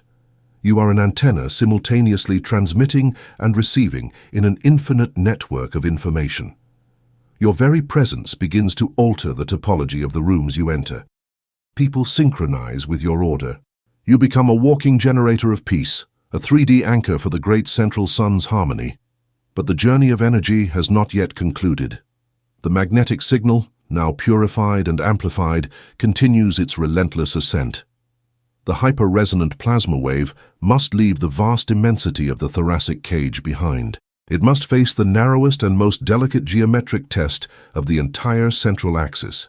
It must pass through the bottleneck. It must compress, raise its vibration frequency to laser levels, and interact with the portal of expression, the word, and the articulation of material sound. We approach the border of the throat. Chapter 7. The cervical axis. The narrowing of the hourglass. The ascension of consciousness through the vertebral antenna is an exercise in constant thermodynamic distillation. We have extracted dense energy from the earth through the root nodes, vaporized it in the furnace of the lumbar dynamo, and transformed it into a massive electromagnetic field within the resonance chamber of the heart. The biophysical plasma that now ascends is pure, expansive, and charged with magnetic empathy. However, for this energy not to dissipate like a formless cloud, it must be focused. It must acquire the precision of a laser. The geometric design of the human being imposes here a fascinating topological test, the vastness of the thoracic cage. The thoracic cage comes to an end, and the conduit narrows dramatically. We enter the cervical axis, the bridge of 7 vertebrae, C1 to C7, that supports the skull. Visualize the entire spine as a hyperdimensional hourglass. The wide base of the pelvis and torso converge toward a narrow and fragile bottleneck in the throat. It converges before expanding again into the vast dome of the brain. The 7 cervical vertebrae are the funnel through which the infinite must compress itself to become the word. It is the zone of highest frequency pressure in the entire system. If the Feng dimension is not maintained here with absolute rigor, high-frequency energy fails. It will collide against the walls of the conduit, generating a deafening noise that will fragment the mind before it can touch the higher intellect. To understand the magnitude of what occurs in the cervical axis, we must apply the principles of fluid dynamics to our internal ocean, the cerebrospinal fluid of the central nervous system. Fluid dynamics and high frequency. When the upward flow of this ionized liquid crystal leaves the breadth of the thoracic canal and enters the cervical spinal canal, it encounters a drastic reduction in cross-sectional area. According to the principle of continuity and the Venturi effect in fluid physics, when a tube's cross-section decreases, fluid velocity must increase. Velocity must increase to conserve mass. Mathematically, this is expressed as $1,2 where $, is the cross-sectional area and $v$ is the fluid velocity. By decreasing $2 in the neck, the velocity $v2 of the biophysical plasma skyrockets. In wave physics, higher velocity in a restricted medium means a higher frequency. If the lumbars were the subwoofer handling the low frequencies of the will and the thoracics the mid-range speakers equalizing emotion, the 7 cervical vertebrae are the high-fidelity tweeter of your biological system. They handle the sharpest, fastest, and most penetrating frequencies of reality, analytical thought and communication. They handle complex communication and the transmutation of intent into mechanical sound waves. The cervical axis is a short-range particle accelerator, but this hyper-elevated speed comes with a thermodynamic price. A system operating at such high frequency requires perfect cooling and spatial flow. If there is a blockage, it fails. A subluxated vertebra or a spasmodic neck muscle generates friction from this high-speed fluid, producing thermal throttling. The nervous system, like an overheated computer processor, drastically reduces its performance so as not to melt. We experience this as brain fog, inability to articulate words, and tension migraines. We feel a total disconnection between what we feel in the chest and what our mind manages to process. The creative word and cymatic rendering are key here. In the exact center of this hourglass narrowing, the vocal cords inhabit. From a mechanistic perspective, they are simple folds of mucous tissue that vibrate with the passage of air. The creative word and cymatic rendering. From the physics of the bio-quantum antenna, they are the final transducer of your reality. We have spoken of how the heart holds the magnetic field of desire, forcing the probability wave function closer to collapse. But the final collapse, the definitive act of precipitating quantum energy into measurable matter, requires a code. That executable code is articulated sound. It is the word. The science of cymatics visually demonstrates how sound waves alter matter. When you expose a physical medium, like water or sand on a metal plate, to specific sound frequencies, inert matter spontaneously organizes into complex and symmetrical sacred geometries. It is form. Sound is not a byproduct of the vacuum, it is an architectural force. When electromagnetic plasma ascends through your spinal cord and crosses the cervical region, it energizes the vagus nerve and the larynx. In that moment, your words cease to be exhaled air to become rendering commands for the quantum field. You are the creator. If the energy has been purified through a coherent heart and ascends through an orthogonally aligned neck, your voice acquires the capacity to alter the refractive index of the space around you. However, the cervical axis is relentless with dissonance. If you have the z-axis misaligned, electromagnetic waves suffer clipping. The signal of your intention hits the muscular and bony blockages of your throat, cutting off the wave peaks. The result is a word without power. You speak, you affirm your desires, you mutter your projects, but the words fall dead to the ground. They lack the harmonic bandwidth necessary to restructure the arena of your reality. They are a compressed, low-resolution audio file that the universe simply discards as background noise. For your word to be law in the material plane, the fiber optic channel of the 7 cervical vertebrae must be immaculate. There can be no distortion between the source signal, the heart, and the output interface, the voice. The thyroid gland, the system's internal clock. Housed directly in front of vertebrae C5 to C7, hugging the trachea like a butterfly of glandular tissue, is the thyroid. It is the human biological metronome. The thyroid secretes hormones that dictate the basal metabolism of every cell in the body. In hardware terms, it is the motherboard's crystal oscillator for the system. It determines the clock speed at which your biology operates. If the thyroid is slow, your refresh rate decreases. The body stores inertia, thought becomes viscous, and manifestation slows to a halt. If it is overactive, the system functions at an unsustainable frequency, burning its reserves and generating anxiety and magnetic arrhythmias. The state of the Feng dimension in your cervical axis directly dictates the health of this central clock. When the neck projects forward unnaturally, mechanical tension in the anterior cervical fascia literally strangles the thyroid gland. Its blood flow is reduced, and more critically, the electric field of the nerves is altered. The universe did not endow you with a thyroid for it to be compressed under the weight of a misaligned head. By restoring the orthogonality of the cervical vertebrae, you return vital space to this gland. The metronome of your metabolism stabilizes, and your biology begins to operate in perfect sync with the cosmic time of pulses. Your voice is not just communication, it is the acoustic percussion that shapes the water of reality. If your neck is blocked, you are playing a drum with a broken membrane. Holding the firmament is a physical reality. Of all the topological aberrations of the modern human, forward head syndrome is the most destructive. Holding the firmament, the physics of cervical collapse. It is the most lethal dead corner of our architecture. An adult human head weighs between 4.5 and 5 kilograms.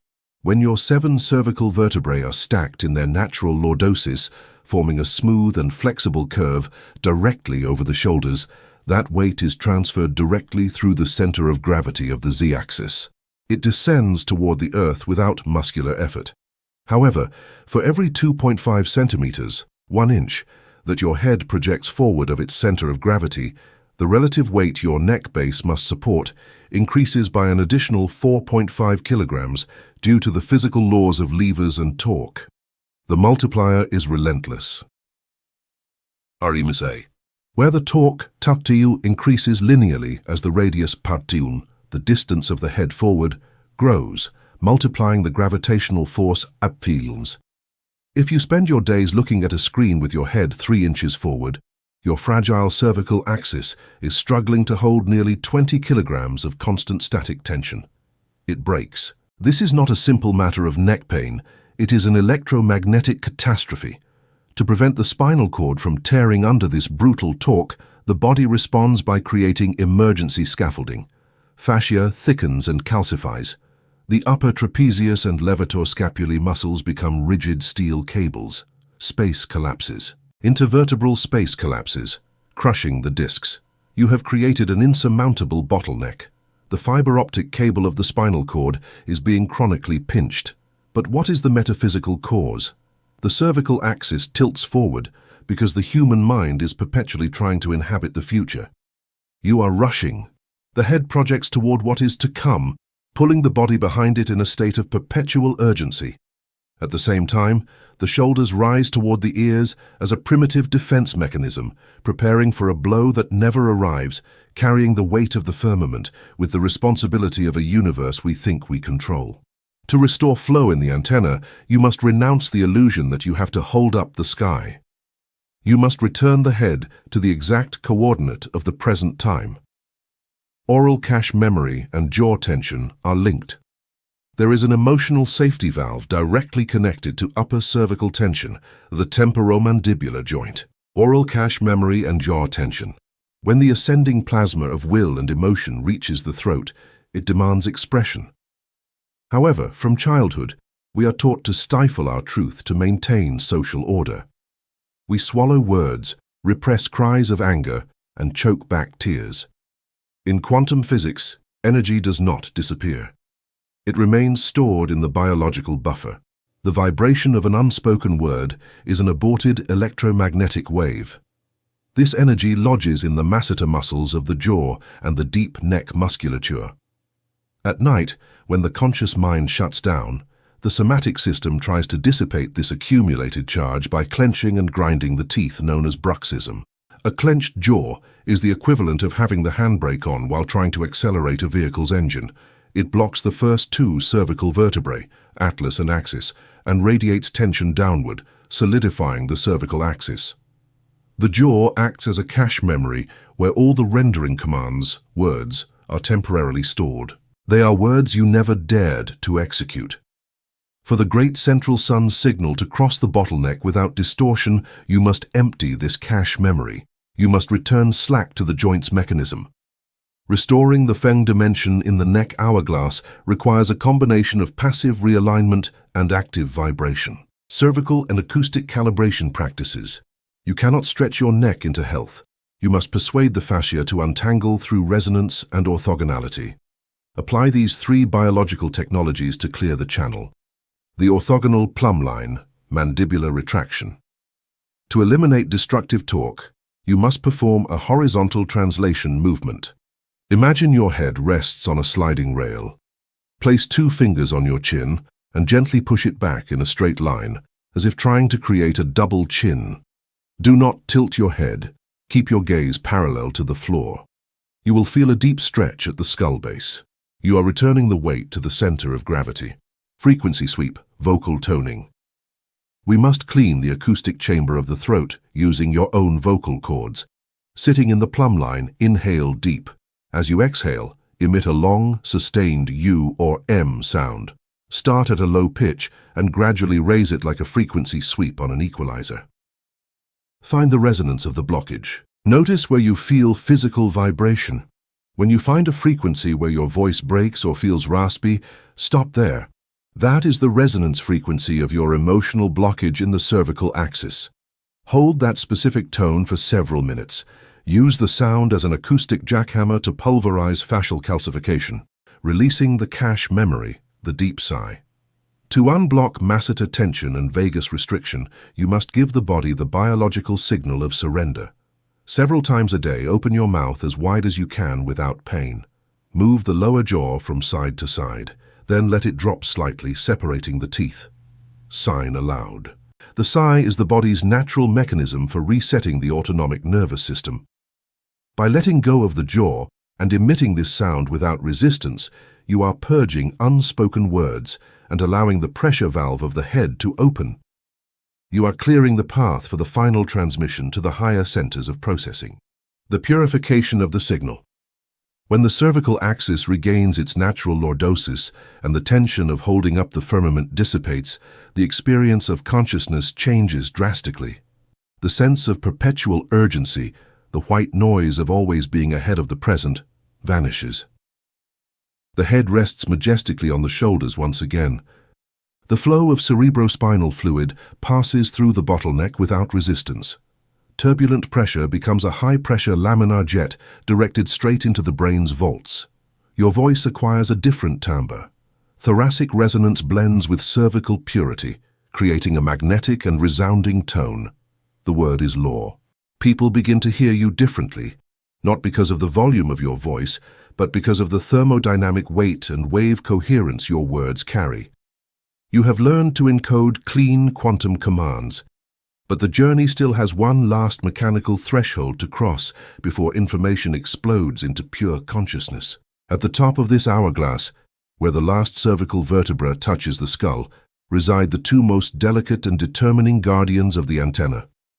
We have cleaned the canal. Now we must adjust the crystal compass at the mountain's peak. We approach the domain of Atlas and Axis. The crowning of the axis is imminent. Chapter 8. Atlas and Axis, the Crystal Compass. The journey of energy along the vertebral antenna is an odyssey of constant refinement. We have extracted raw power from terrestrial gravity in the root nodes, transmuted it into biomechanical fire in the lumbar dynamo, expanded it in a magnetic field of empathy in the thoracic chamber, and finally compressed and accelerated it. The biophysical plasma wave, now vibrating at a very high frequency and charged with the creative word, approaches the end of its physical journey. We are about to cross the definitive border. We are approaching the 0 point of human anatomy, the exact articulation where the dense matter of the body surrenders to the hologram. At the summit of this hourglass, supporting the weight of the cranial vault, are the 2 most singular, misunderstood, and architecturally perfect vertebrae in all of biology, C1 and C2, known respectively as Atlas and Axis. In the topology of the Feng dimension, this set is not simply a joint support. It is the tuner. It is the micrometric precision tuner of your antenna. It is the crystal compass.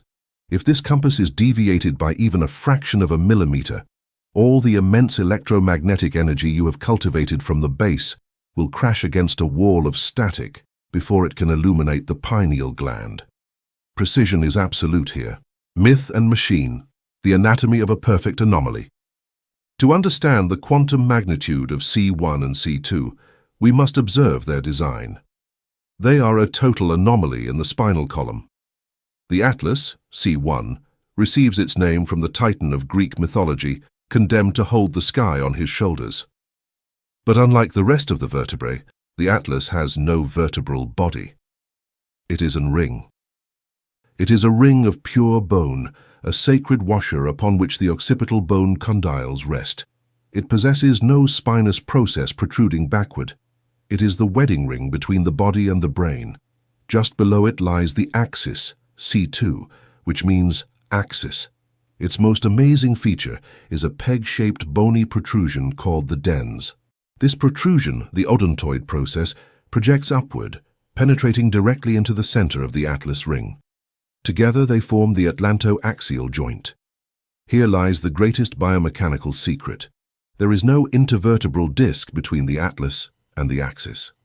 Along the spine, discs act as buffers, absorbing energy. But at the top, evolution, or the intelligent design of the great central sun, eliminated the buffer.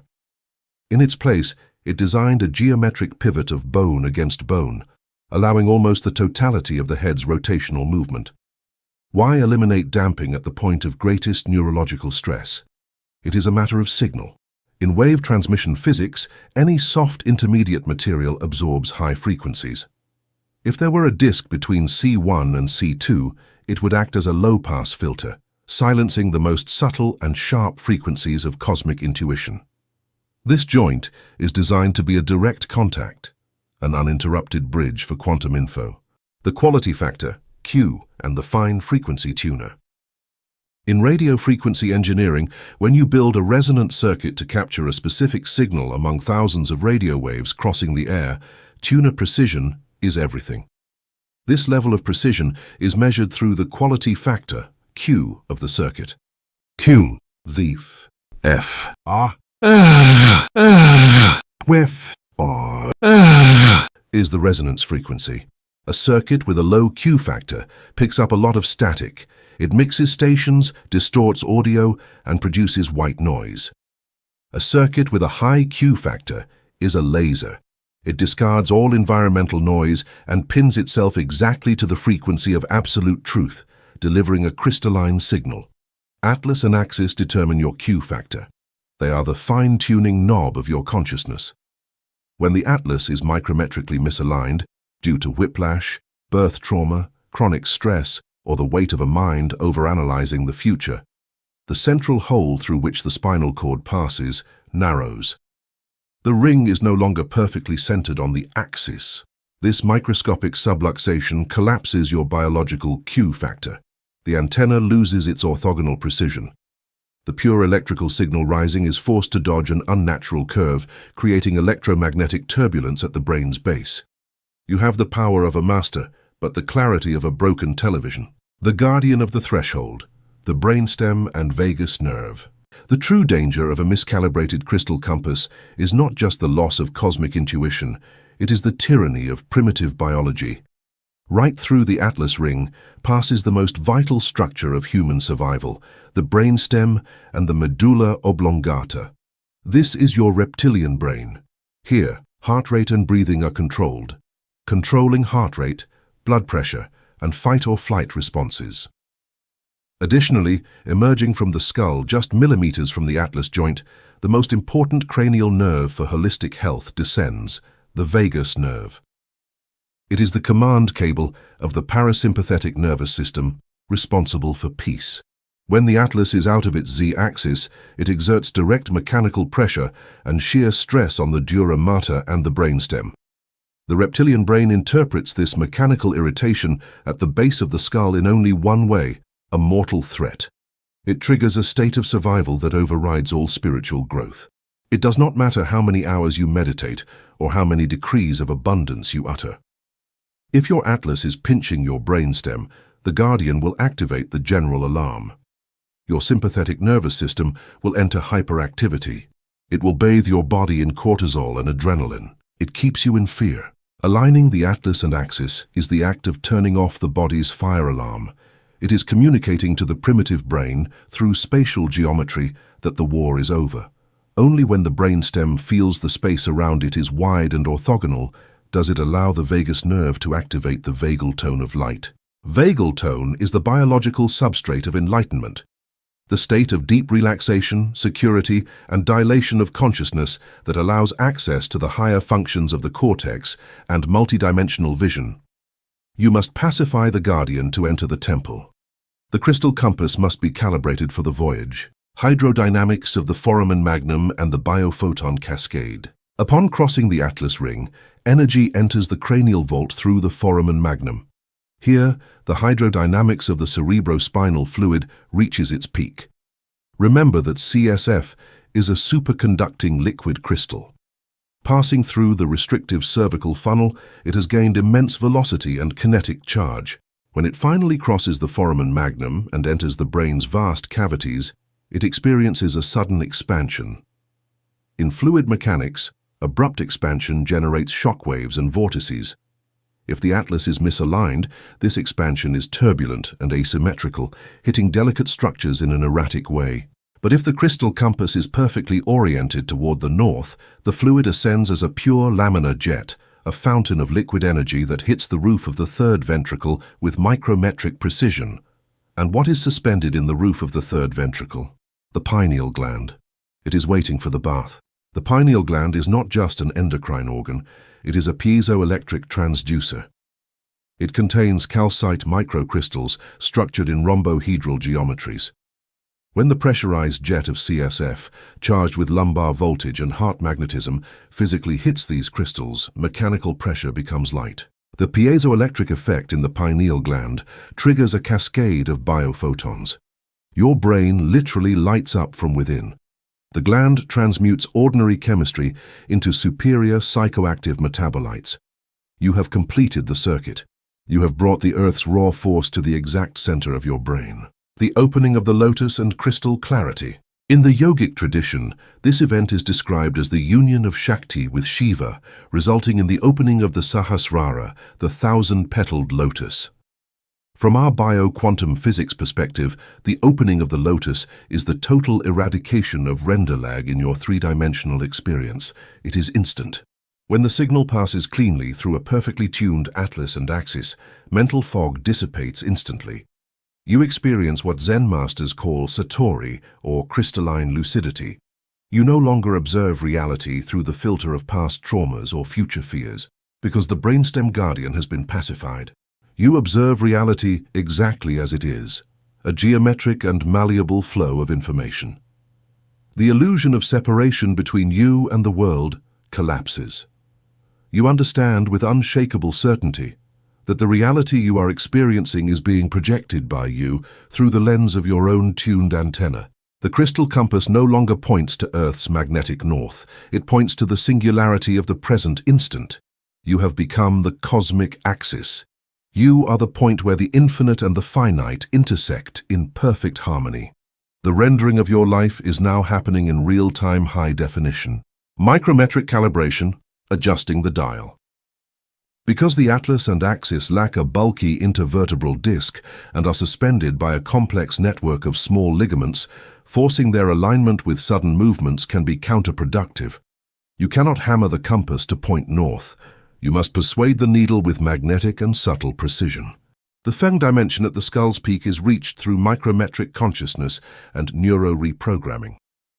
Here are the biological technologies to tune your crystal compass. The ocular suboccipital connection. There is a direct neurological circuit between your eye muscles and the suboccipital muscles. When your eyes move erratically, scanning for threats, your suboccipital muscles tense in microspasms, misaligning the atlas. To release this, use your eyes. Lie on your back. Keep your head still. Move your eyes slowly to the right as far as possible for 30 seconds. Then repeat to the left. Relax the nerve. The spheno-basilar float, balance point. The head should not feel like a bowling ball bolted to the neck. It should feel like a buoy floating in water. Sit in silence. Place 2 fingers gently in the indentations just below your skull base. Visualize your head is a helium balloon. Do not use muscles. Find the sweet spot, the exact place of weightlessness where the helium balloon pulls upward and the atlas clicks into place. When you find it, your breathing will spontaneously become deeper and silent. You have tuned the frequency. The pressure is gone, and the alignment is mathematically perfect. The light injection, pineal focus breath. Once the atlas is centered and the Q factor is optimal, you must turn on the receiver. Using the spinal breathing technique, draw the CSF current upward. As the wave reaches the atlas bottleneck, apply absolute mental focus in the center of your brain. Imagine the atlas hole as a magnifying glass concentrating a sunbeam. While holding the breath, visualize that laser of pressurized fluid hitting a crystal in the center of your forehead from inside. Feel the pressure. As you exhale, visualize the crystal bursting into a radiant white light. You are on. The final step, entering the quantum backbone. The calibration of the crystal compass is the final physical requirement before the antenna can access the quantum backbone, the invisible network of dark matter that coordinates the architecture of the 3D world. You have moved beyond the public internet of social consciousness and into the private server of the soul. In this state, you are no longer a user of the matrix, you are a co-administrator.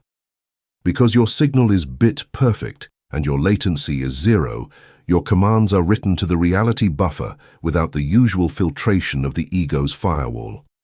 The universe responds to your frequency as if it were its own. This is the responsibility of the tuned monarch. You must maintain the orthogonal precision of your compass at all times. A single thought of resentment or a moment of slumping into old patterns can introduce jitter into your transmission. You must become the guardian of your own crystal compass. Thermal integrity and the superconducting state. A perfectly tuned antenna allows for the state of superconductivity, where the current of your will flows through your nerves with 0 resistance. In the biomass, energy is lost as heat, anxiety, physical inflammation, and emotional friction. In the sovereign, all energy is converted into light. You will notice that your physical body requires less maintenance.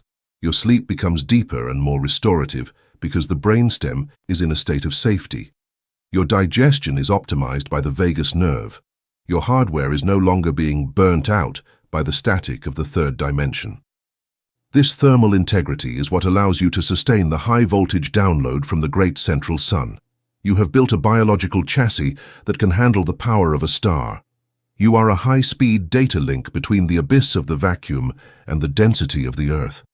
The circuit is fully operational. The end of physical architecture. With the calibration of the atlas and axis, we have completed the structure of the 33-node antenna. The hardware is aligned, we have eradicated dead corners. The grounding in the sacrum is firm and deep. The lumbar dynamo roars silently with creative will. The heart amplifies the signal with an immense toroid. The throat translates that energy into pure vibration codes, and the crystal compass directs the flow with absolute quantum precision. Your physical body has ceased to be a survival machine. It has been transformed, cell by cell, into a monolith of superconductivity. The purely anatomical work has concluded. But a perfectly tuned antenna is meaningless if we do not turn on the shortwave receiver and begin to listen. What follows is not physiology, it is internal astrophysics. It is the direct experience of the cosmic connection. The gates are about to open wide. The signal is about to flood your system.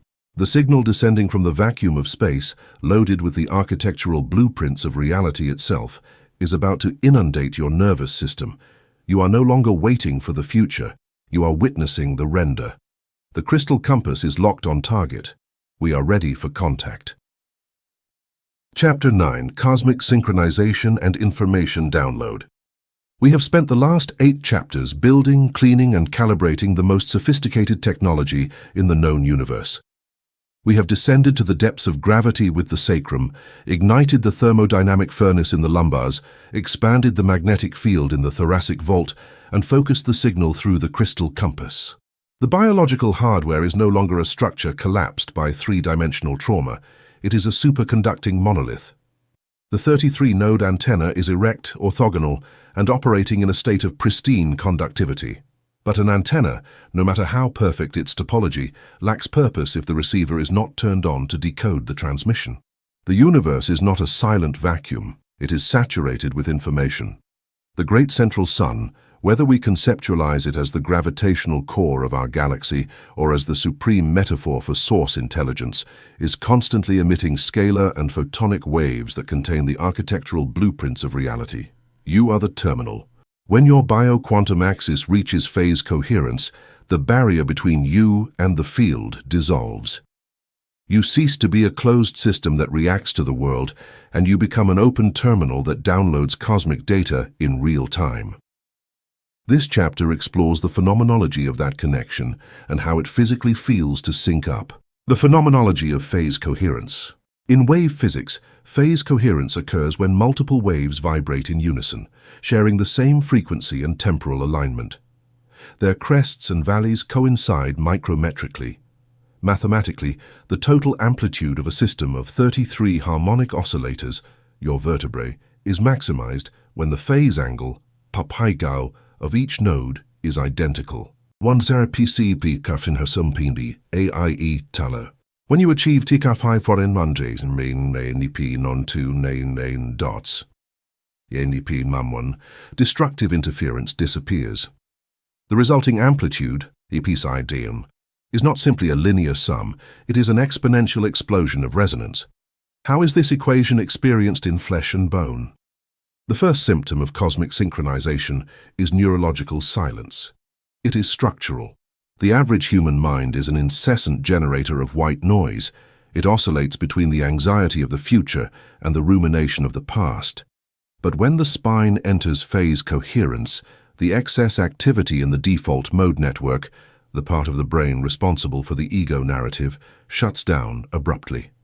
Energy flows with efficiency. Physically, you experience a high-frequency hum, almost imperceptible, at the base of the skull and along the spine.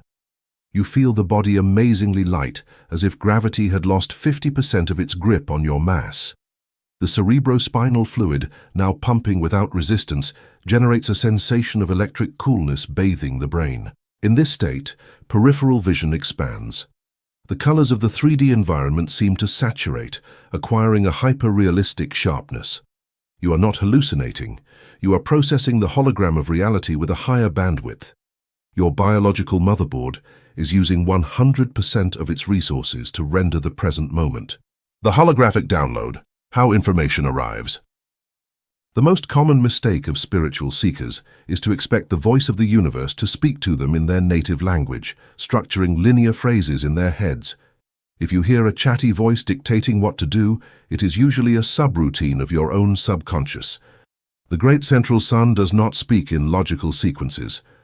The quantum field transmits in holographic data packets. When the antenna is tuned, information arrives in the form of downloads. A cosmic download is the instantaneous transfer of a massive block of knowledge that does not require a process of rational deduction. In a microsecond, you know something with absolute geometric certainty. To understand this, we can turn to Claude Shannon's information theory. The amount of information, I1, that an event carries is inversely proportional to its probability of occurrence, p dou. Di p erad log to p. Ordinary rational thought has a high probability, p(0) It is predictable and contains very little new information. However, the holographic download is an event of extremely low statistical probability from the ego's point of view. It is an idea that could not have emerged from your personal database. Having a p(dou) close to 0, the amount of cosmic information, I(dou) it carries tends toward infinity. It is felt physically before words appear. It enters through the receptor crystal of the pineal gland, descends through the fiber optics of the neck, and hits the magnetic field of the heart. Certainty is not experienced as a logical conclusion, this makes sense, but as a structural resonance, this is true. The holographic download has the mathematical solidity of an axiom. Synchronicity, the language of the unified field. As you sustain the calibration of your vertebral antenna over days and weeks, data transfer ceases to be a purely internal phenomenon. The universe begins to use the 3D environment as an external display screen to communicate with you. You enter the realm of synchronicity. Coincidence is actually a thermodynamic byproduct. Carl Jung defined synchronicity as the temporal coincidence of two or more events, not causally related, that have a deep meaning for the observer. From the bioquantum physics paradigm, synchronicity is the inevitable result of a nervous system operating in high coherence. Your heart is an immense magnetic generator. When your z-axis is orthogonal and your cerebrospinal fluid is ionized, the toroidal field of your heart expands exponentially.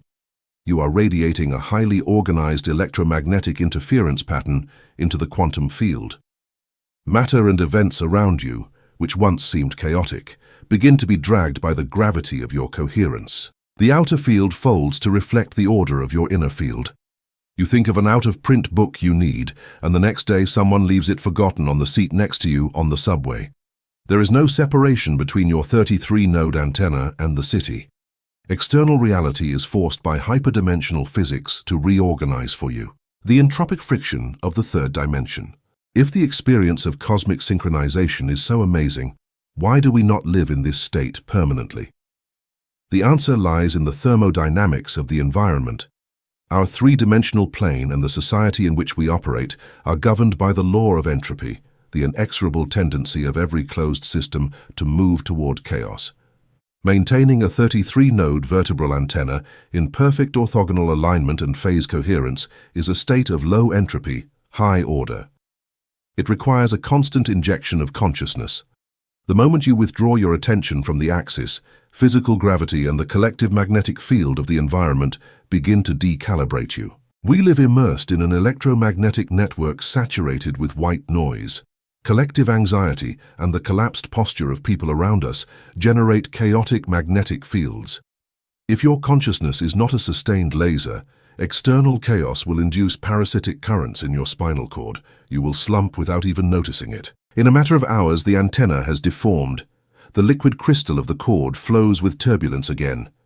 The connection to the great central sun is cut, and you find yourself again operating as an isolated biological system, feeling heavy, exhausted, and at the mercy of external circumstances. You must defend your order. Bioquantum maintenance protocols. Enlightenment is not an academic degree you hang on the wall. It is a thermodynamic state that must be defended daily against the erosion of the third dimension. To sustain your conductivity, you must establish a non-negotiable bioquantum maintenance routine. You must clean the nodes of your spine just as an engineer cleans a server. Mechanical maintenance. Spiral movement. The human body detests straight lines. To keep the CSF in its crystalline phase, incorporate spiral movement. Upon waking, sit on the edge of the bed and trace the infinity symbol, infti, with the crown of your head. This lazy 8 movement releases residual stress and pumps fresh fluid. Acoustic maintenance, toroidal resonance. During the day, you will interact with situations that force your thoracic chamber to close. Midday, stand in orthogonal alignment. Place your fingertips on the center of your sternum. Take a deep breath and emit a low vocal tone. This sound physically breaks the standing waves of tension. Spatial maintenance, trench feng shui. The antenna does not end at your skin. Your electromagnetic biofield extends several meters. If your workspace is a chaos of aggressive angles, your body will waste energy fighting it. Organize your exterior space with geometric intention to reduce the processing load on your nervous system. The solitude of the geometer and the collective network. Applying these protocols will make you temporarily incompatible with general society's entropy. Banal conversations and crowded places will feel physically exhausting, like static overload. This solitude of the geometer is a necessary transition. As your capacity to sustain higher voltages increases, you become a stabilizing lighthouse. Instead of chaos decalibrating you, your phase coherence will force the chaos around you into alignment. By sustaining cosmic synchronization, you prepare for the ultimate climax of the bioquantum axis. You have learned to purify the water and read the data. Your body is a cylinder of awakened consciousness. You are almost there. There is still a slight lapse, a tiny delay between the moment the great central sun emits the pulse and the moment you interpret and act on it. The final goal is to completely collapse the duality between the emitter and the receiver. We are now heading toward the last stage of development. We are preparing for Ping Zero. Chapter 10. Ping Zero, the singularity of the instant.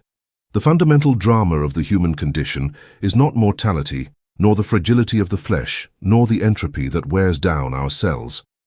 The true drama, the original wound of our species, is the delay. We inhabit a state of perpetual latency. From the moment the light of a distant star touches our retina, a measurable interval of time passes. Biologically, we always arrive late to reality. We live, literally, in the past.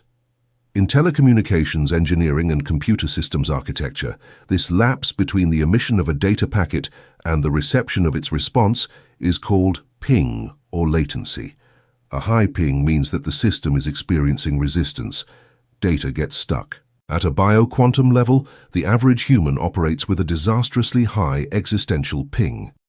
The great central sun emits the pulsation of life, but because our 33-node antenna is saturated with dead corners and emotional noise, the signal takes an eternity to be processed. When we finally react, the universe has already moved on. The supreme goal of tuning your spine, the climax of this anatomical technology, is not simply to have good health. The goal is to eradicate the delay. It is to reach the hyperdimensional state where the transmission of the cosmos and your biological response occur simultaneously. Welcome to Ping Zero. Welcome to the singularity. The physics of biological latency. To understand the thermodynamic feat that Ping Zero represents, we must analyze why we experience latency in the first place. Classical neurobiology teaches us that nerve impulses travel through axons via ionic exchange. This transmission is fast for biological standards, but it is still subject to the mechanical laws of friction and mass. That physical journey through the nervous network takes time. Neurological studies estimate a delay of approximately 80 milliseconds between an event and the moment the brain integrates it into conscious experience. Your 3D perception is, in reality, a delayed broadcast. You are watching the universe through constant buffering. However, throughout this book, we have established that the 33-node antenna, when aligned in perfect Feng dimension, operates under the laws of quantum biophysics. Ionized cerebrospinal fluid acts as a liquid crystal, and the myelin sheaths act as fiber optic conduits guiding biophotons. Light does not experience time in that way. According to special relativity, for a photon traveling at speed $, proper time stops. In the context of consciousness connected to the unified field, we enter the domain of quantum entanglement, where information is in multiple points simultaneously. Ping Zero is reached when you stop depending on linear electrochemical conduction. The collapse of chronological time, chronos versus kairos. The ancient Greeks possessed a deep topological understanding of time, distinguishing between chronos and kairos. Chronos is chronological, quantitative time measured by clocks. It is the time of entropy, the merciless straight line that devours matter and pushes us toward death.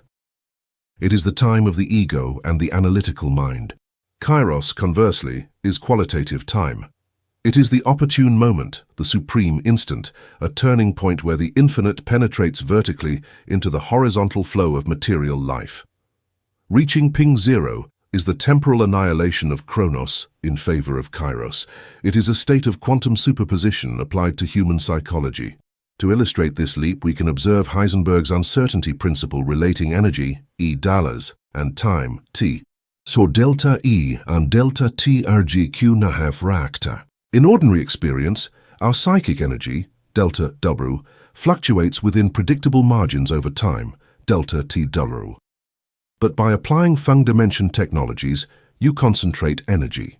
As your presence anchors more and more in the present instant, to delta tau tends towards zero, to delta T0 For the equation to remain mathematically valid, the fluctuation of energy, delta E dalu, must tend toward infinity.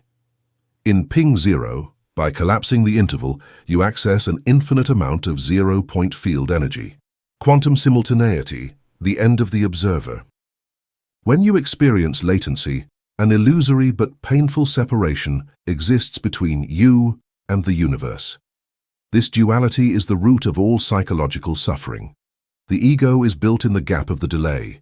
If you must wait for your desire to manifest, you suffer lack. Ping zero is the absolute collapse of this duality. When the crystal compass, atlas and axis, is perfectly tuned, the 33-node antenna ceases to act as a simple receiver. It becomes the very wave it is receiving. In this state of zero latency, you do not think about moving your arm and then move it. The cosmic order, conscious thought and muscle contraction occur in simultaneity. You are the music itself playing through the flesh. You are the martial artist who blocks the blow before the adversary has conceived it, because in the plane of quantum coherence, information of the future movement is already available in the present instant. You don't have to process reality. You are reality rendering itself. The great central sun pulses, and your life changes instantaneously. You ask, and the manifestation is already occurring in the same breath of the petition, because there is no longer a geometric or temporal distance between the probability wave in the field and the collapse of that wave in your chest. The delay is finally dead. Conscious matter, the body as a hyperdimensional lens. For millennia, ascetic philosophies have taught us to hate the flesh. They have told us the body is an entropic prison. This is the most corrosive lie, a topology error that has kept humanity disconnected from its true power. Ping zero reveals the truth. The body is the exact focal point where the infinite crosses with form. Throughout the refinement of your antenna, you have not been trying to escape biology. You have been purifying carbon, calcium, and water to a state of superconductivity. When zero latency is reached, your biological body mutates conceptually. It ceases to be deaf flesh. It transmutes into conscious matter. The universe needs your 33 vertebrae and the boiling plasma of your nervous system. Without 3D matter to act as resistance and a resonance box, the infinite frequencies of the great central sun would be only ghostly waves crossing the inert vacuum. Your biology is the lens through which the cosmos acquires resolution and texture. By entering Ping zero, the matter of your body acquires self-awareness. Each cell vibrates with the intelligence of the unified field. Skin is no longer a wall. It is the contact surface where your toroidal field shapes holographic reality. You are a fragment of the infinite that has chosen to densify into sacred geometry, living in the singularity, the cosmic axis. How does a human who has reached zero latency look from the outside? They do not hover or emit rays. Physically, they seem ordinary, but their presence drastically alters the spatial topology of the room. Living in Ping zero means walking chaotic streets while holding a column of absolute silence around you. Because you have no delay in processing, there is no reactive reaction. When someone projects fear toward you, the low-frequency signal hits your magnetic field and slides off without finding dead corners. Aggression dissipates in the vacuum of your internal order. Work, relationships, and creativity cease to be exhausting efforts. In mechanics, work, W, is force multiplied by distance. If distance, latency is zero, effort disappears. You stop trying to manifest.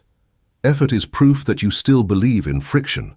In the singularity of the instant, you simply place yourself in alignment, calibrate your frequency, and allow the universe to precipitate. Your words acquire atomic density. Since there is no latency between the truth of the source and your larynx, you do not mumble. You speak with the certainty of a mathematical axiom. Your voice becomes a tool of spatial restructuring for those who listen, forcing their magnetic fields to synchronize with the harmony of the whole. The last topology, emptiness and fullness. Reaching this state demands the total surrender of the personal identity you built, based on your blockages. The ego is a geometric structure formed by your dead angles and pelvic fears. For Ping zero to occur, the you that suffers the passage of time must collapse. In the center of the singularity, a paradox occurs. You feel simultaneously an absolute cosmic emptiness and a heart-wrenching fullness.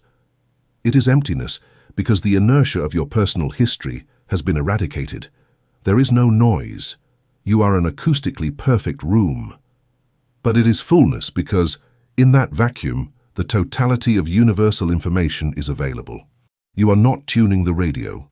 You have become the electromagnetic waves, the copper antenna, the speaker, and the music, all at the same time and in the same space. You are the stillness that moves everything.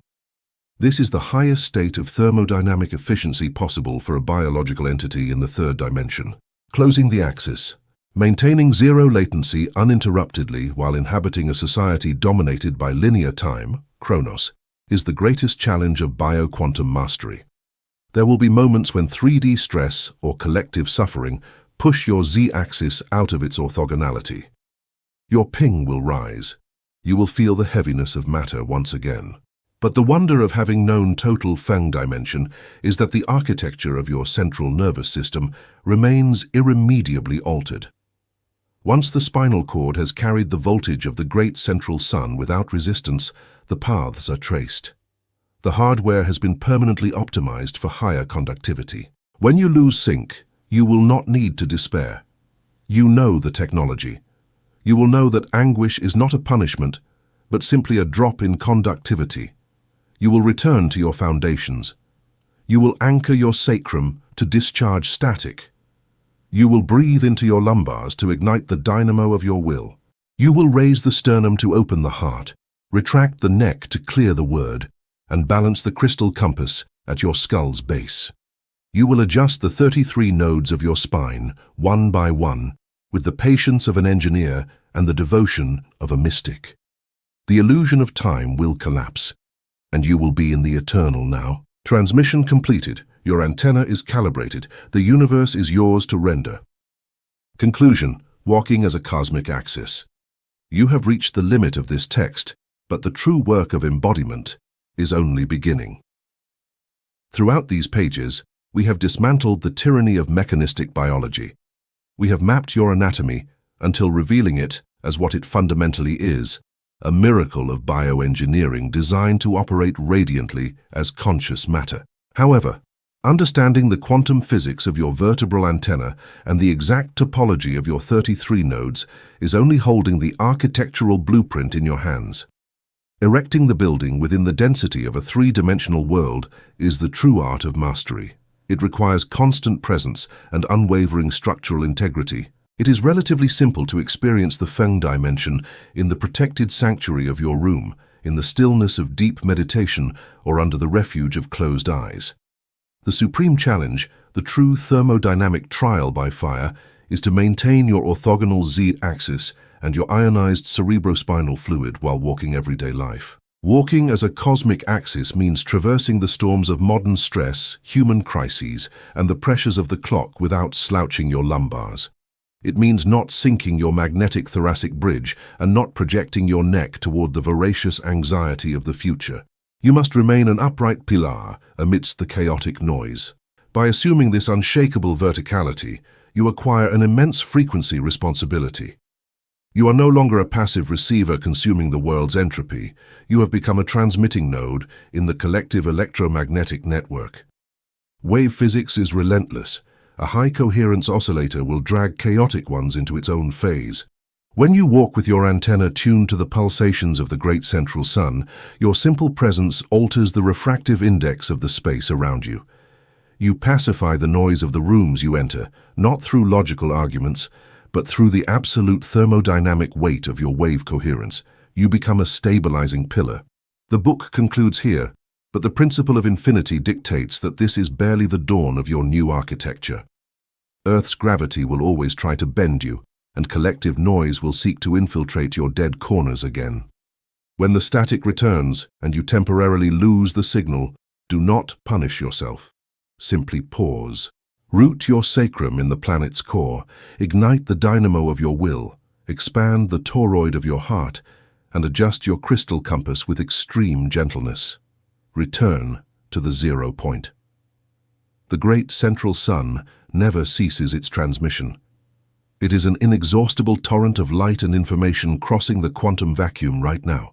Your only vocation from this moment until your last breath is to keep the temple acoustically pure and the antenna majestically erect.